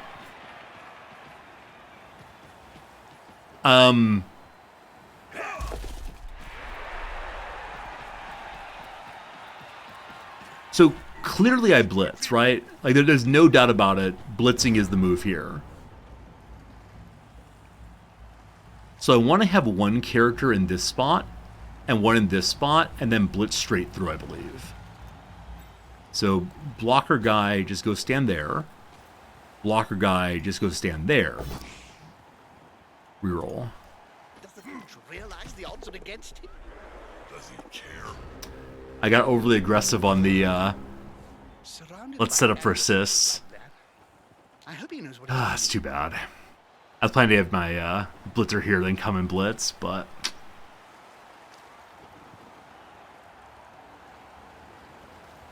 Are they going to pass? They gotta pass the ball. I believe they're setting up for pass and play. Luckily, they fell over. That's going to be a turnover. Cover there. So we can't push him out this time because of the body in the way. All right, you definitely go ahead and stand up. Please, thank you. Got him to confirm. Okay. I feel like I should go do something with this lineman, but I don't quite know what.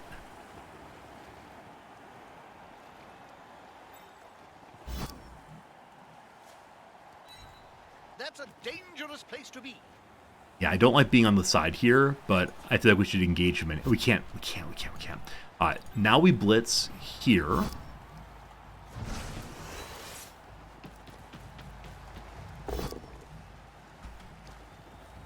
Going for a pow.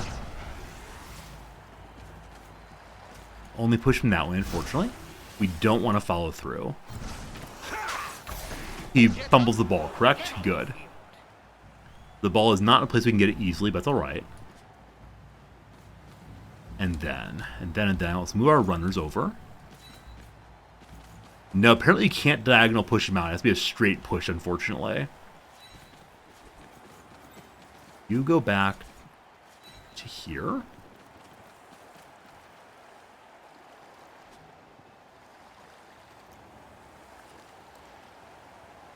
Okay. So with this one is a thrower. So he's going to try to get the ball. He will get the ball. I don't know how far they can throw. So I probably want to bring as many people back as fast as possible to try to disrupt a throw. You block.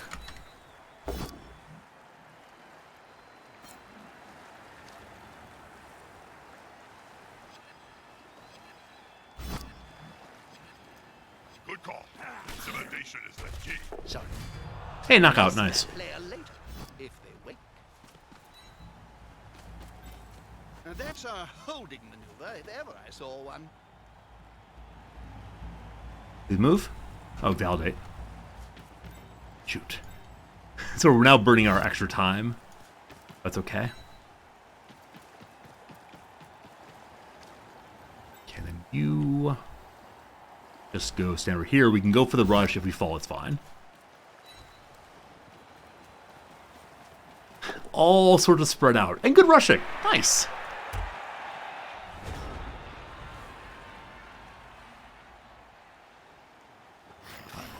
So this guy's going to grab the ball. Oh, actually a different one did. So I don't believe you can pick up and pass in a single turn. Good.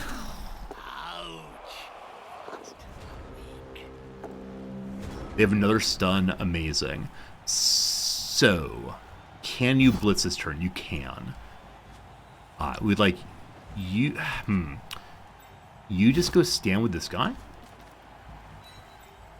As do you. I don't know how passing works yet. Like, I'm sort of curious if it is a decreased chance based on how many people are around you. Seems likely. Fight is about to happen. Okay. So, the pass themselves we can't get onto, unfortunately. Okay. Go here. You take this one. He's on as well.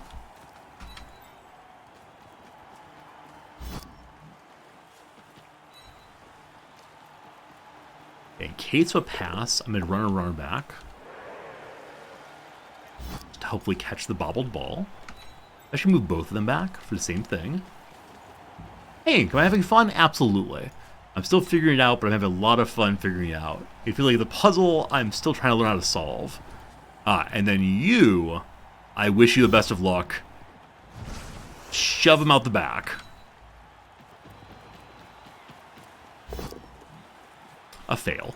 Do it again. Push good. Whammo. More whammos. They just got two. Nice. That's what the cool kids are saying these days. So he will not be catching the ball this turn. And then we can move you over to hang out with the guy who's downed. And I believe we've moved everyone this turn we want to move. Wait, except for you. Sure. Cool.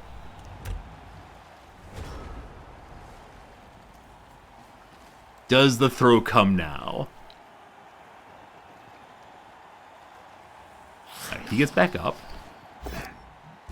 He failed the dodge. He tried to move up standing. You fool! You fool! It's the end of the first half. Will the slaves be punished? We made it to the end of the first half. I keep forgetting to look and see how many turns are left. Sponge this time. We're ahead by 1. And here And we now- go for a match that smells of sea air and rodent This time, we're taking the ball. And this time we are set up with the correct formation, correct? Yes. Is there anything else I want to change? No, this has worked really, really well so far. I think.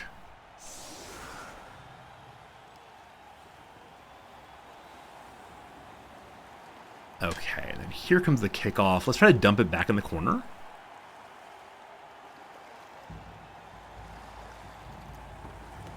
Here it comes. Whee! good weather. Shame. The weather is still perfect conditions, so the ball will scatter before landing. What a great kick that was, huh? And they fail on the pickup! Can you believe it? That's great. That's great. Okay. So, I kind of sort of want to get these two characters on down the field. In curse, possibly. Oh, we're ahead on players also. That's a good call. They have 3 of them downed. No, I don't want to rush. Just want to step in.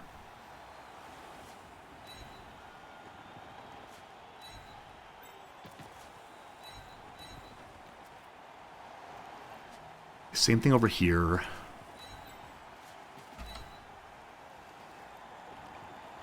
Okay. That's a runner. That's a blitzer. Can I get you to here? I can. It's not blitzing. Or it's not rushing, rather. Great. And then we're not going to go for the push where it's going to stand there. He has 2 agility, so it's unlikely he'll get away, but you know, who knows.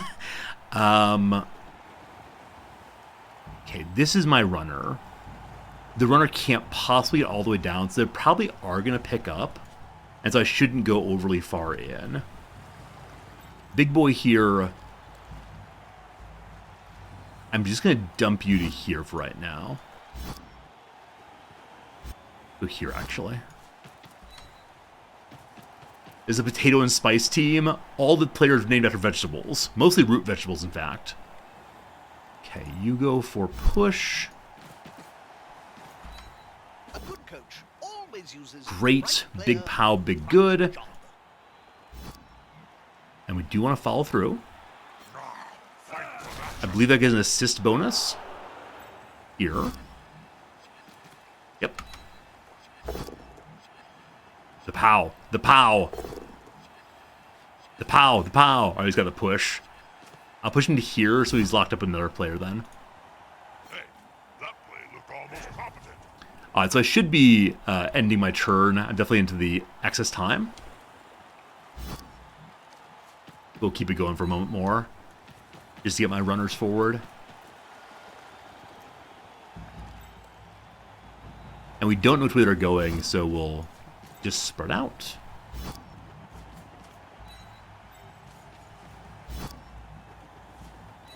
Cool. Really good first turn of the half. I think. So they're going to stand up. They actually can't pick up the ball right away, can they? Yeah.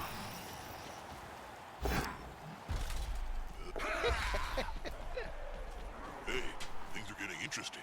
So someone did get away here. They had 2 dodges, and they dropped the pickup a second time? Are their little fingers all broken? Awesome. Awesome, awesome, awesome.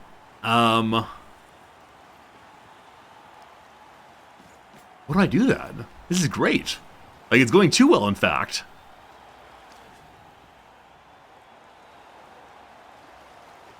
Okay, I think we just continue pushing here then.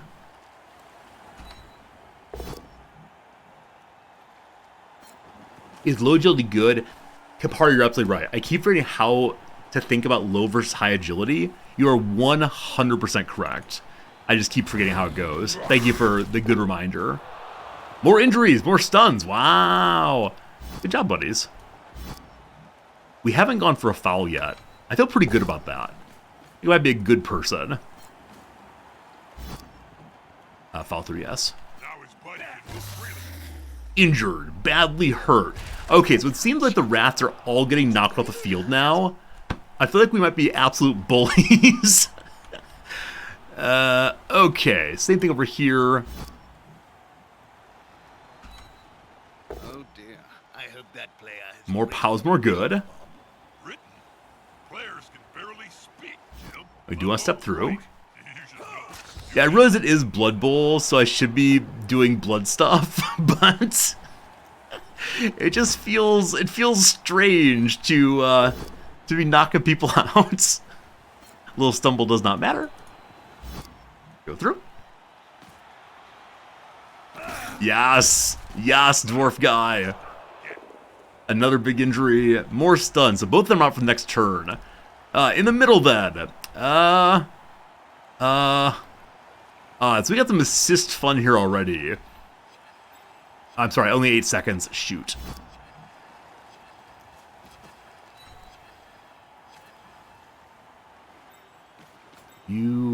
I want to move to here also.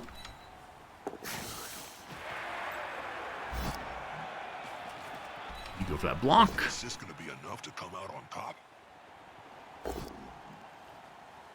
So we could win if we just manage to just consistently waste their turns.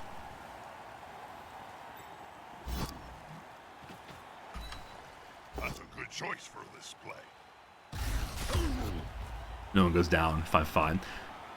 Runner go this way. And runner go this way.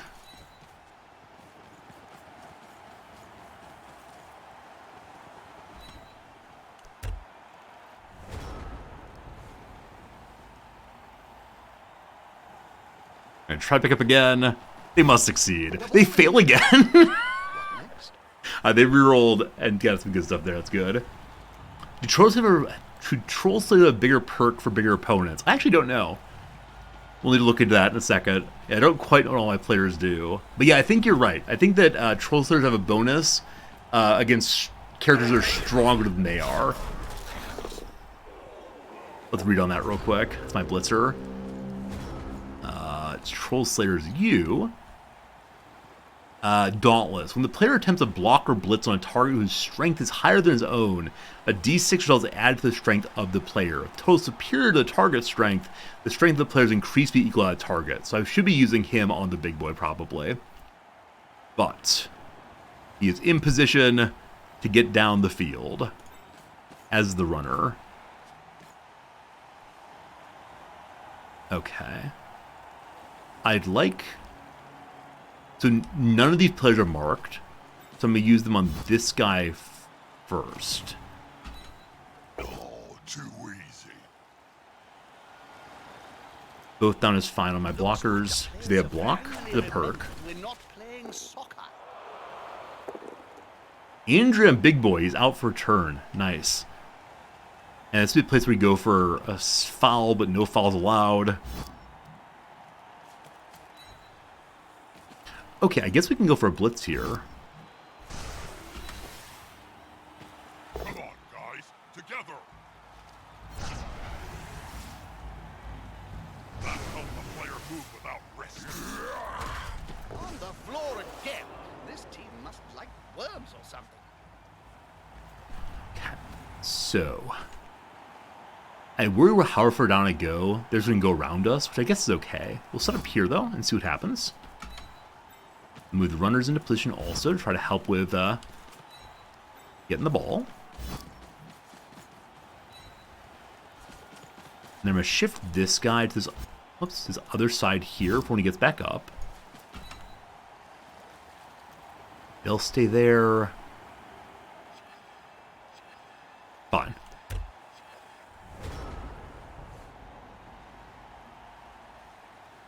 Now, do they find a way just to run through everything? Krakenai has said that all his players are treated Round 12. Turn 12. Trust an elf who starts talking about equality. Are they going to try to run all the way across? They're going to my weaker side.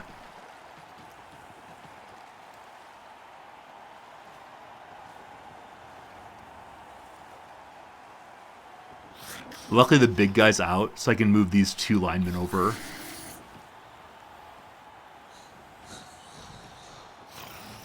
I realize I'm grinning like an idiot right now. This game does really and sincerely and genuinely put a smile on my face. Like, it's a really, really fun game.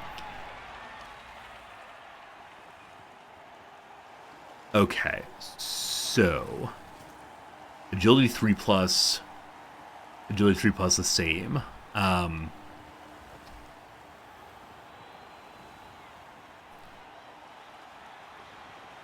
could have this guy push through and then have him maybe come stand next door for an assist on a blitz. I like that idea very much. Can't argue with that call, can you, Bob? I do not like that. Try again. Fine. How in this direction? Step through, yes. With fists swinging, he's following. Yeah, when the dice do not go in your favor, man, it feels terrible. Alright, you just go stand here for assisting fun. Stand here for assisting fun. He had to dodge out. Yeah, I misplayed that, definitely. Definitely a little misplay there, my friends. Yeah, I was thinking... I don't know what I was thinking. I was thinking we'd get good to go on the reroll, but the odds were not ever in my favor. It's okay. It's okay.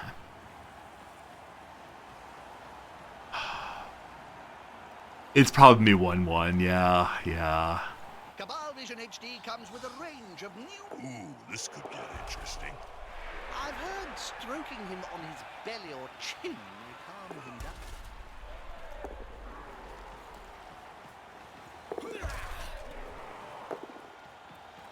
We're still having fun. It's just such a stupid mistake. Oh, Resorty, what you doing? We're all so far away now. Okay. So, we can get to that spot if we dodge twice. That's not going to happen. You're a blitzer.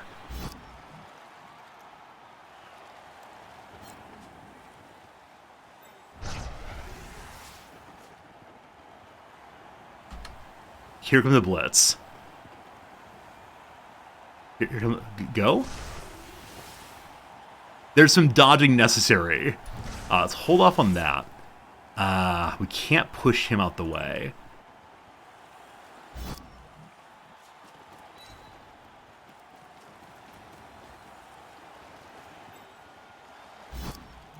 It's all going to come down to one blitz, I do believe. I can't get anybody else on them, I don't think. Unless we get a dodge here. No, that would be good for attacking this guy, not attacking the ball carrier. So here we need a rush and a dodge. 5-5, no.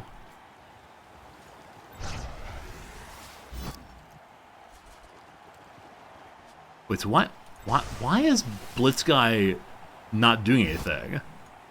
Did I waste the blitz somehow? I think by going off of him, the blitz was wasted.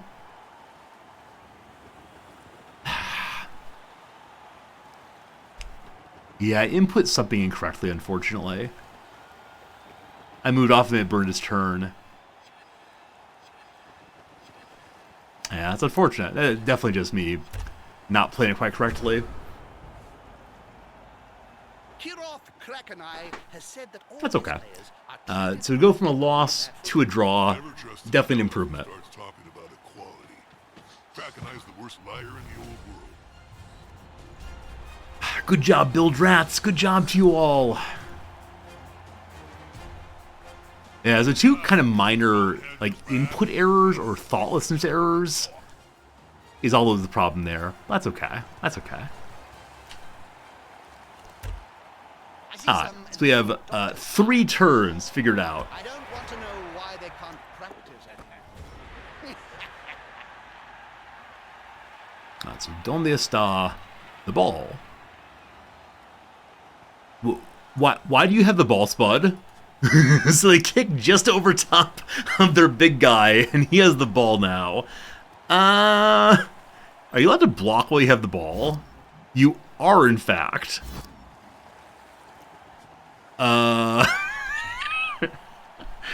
This is unexpected.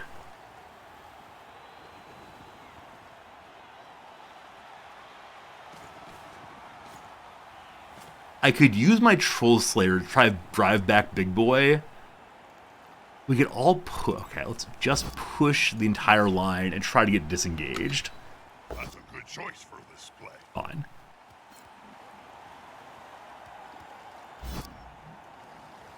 That's it. Force him back and then pow! Same thing here. A good coach always uses Awesome. the right player for the Straight through. Yes, advance. That's giving us assist on the big guy. Halfling on a Badly hurt. more pain for that team. Their pain is our gain. I want to get a handoff to my runners. Unfortunately, they're both back here. So I don't fully understand how handoffs work.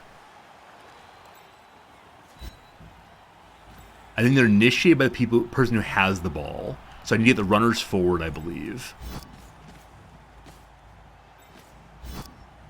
Wait.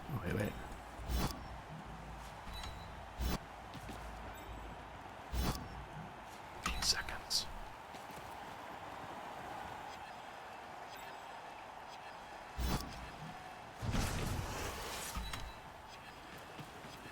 Oh, look at that little I won! I won! If it works out, give me the boom, boom, pow. He's following up, hoping to get a knockdown next. Okay, so I want to get my runners forward to try for a handoff.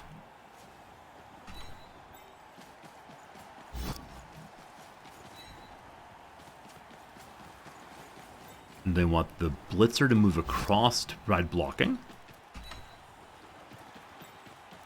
And then linemen, that's passing. Hand the ball off. 3 or higher to catch. Did it move and then hand off?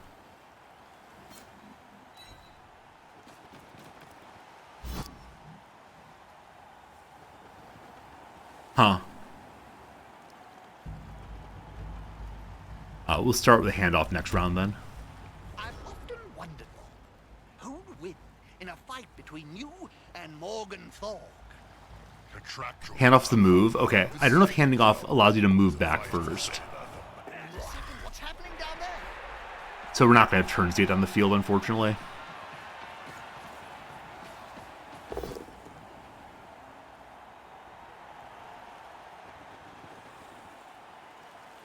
Defender stumbles. My lineman does not take damage to that, I believe. Does he? Okay, the ball bobbles.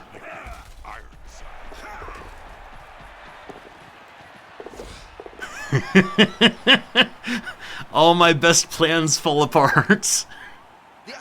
3-1-1. Such easy prey. That's okay. I swoop down myself. It looks like rat stew on the menu tonight. Yeah, I wonder if there's a way for me to do the handoff correctly. There was a handoff 3+, but I think it only works on adjacency. So maybe you can move and hand off. I'm not quite sure. These are just runners, unfortunately. I could get my blitzer back here to do the actual blitz.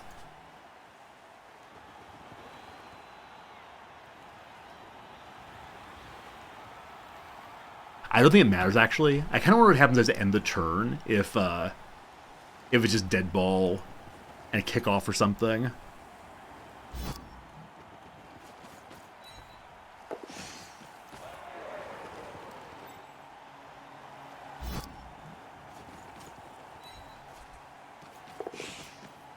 Good dodging, thank goodness. Go for blitz, yes. 3 dice, wow. Only push, huh. I think he loses the ball on a push. He does not. So he pushed him closer to the touchdown area. Good. Good.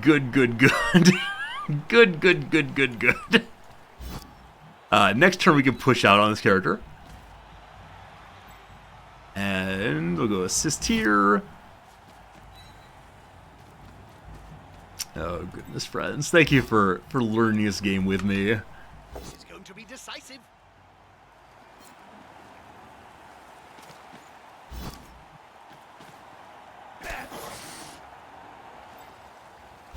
Go for another big push on Big Boy. Get that dauntless roll. Good. Little stumble's fine. How are they going to catch or run with a ball if they're constantly writhing under the That is ground? that. Here comes a touchdown. Unless we manage to get a trip. We didn't. Yeah. All right. Gentlemen, it's So apparently there are more turns. The game keeps going if there's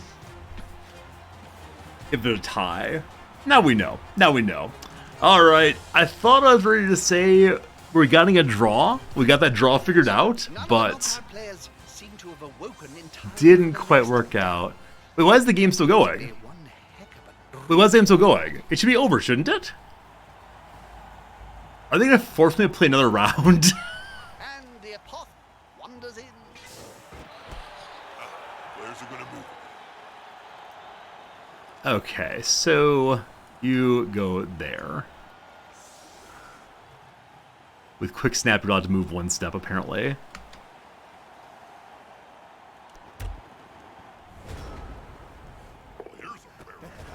Good catch. We got 1 turn to get down the field.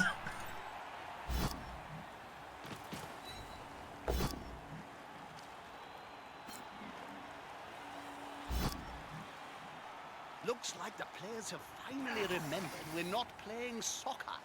The third half of the game. They just keep coming. More and more halves.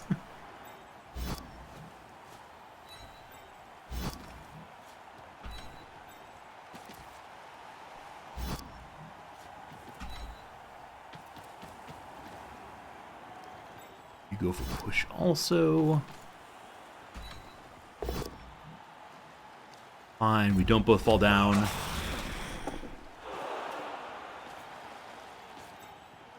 Okay, I want to get you to here. Hang out there. And now, I probably should use a blitz there.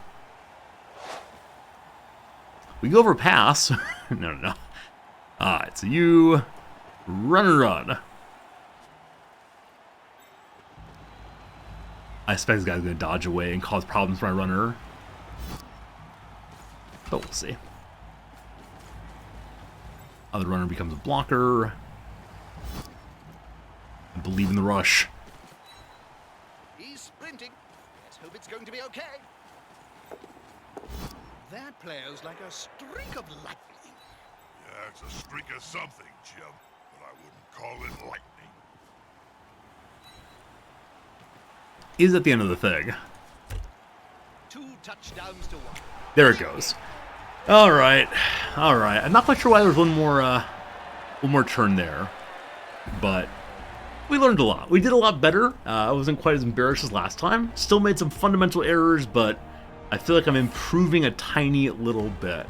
So thanks for hanging out today. Hope you enjoyed yourself. Definitely not our usual kind of game. It is strategy, though. and I feel like I'd like to work some more on that in the future, though I'm not quite sure when. So, hope you enjoyed yourself today. Thanks for hanging out. My poor little dwarf friends, poor little buddies. Just a losing record through and through. Had we actually played a real game with a bunch of SPPs, star player points, on so many people. We are getting better. Gotta keep that up. For now, though, thanks for hanging out, folks. Back tomorrow with some RimWorld, and the next week we're doing some Oxygen Not Included. Thank you for your kind company and your toleration of this kindly noobery round here. Goodbye, thank you, and see you again real soon.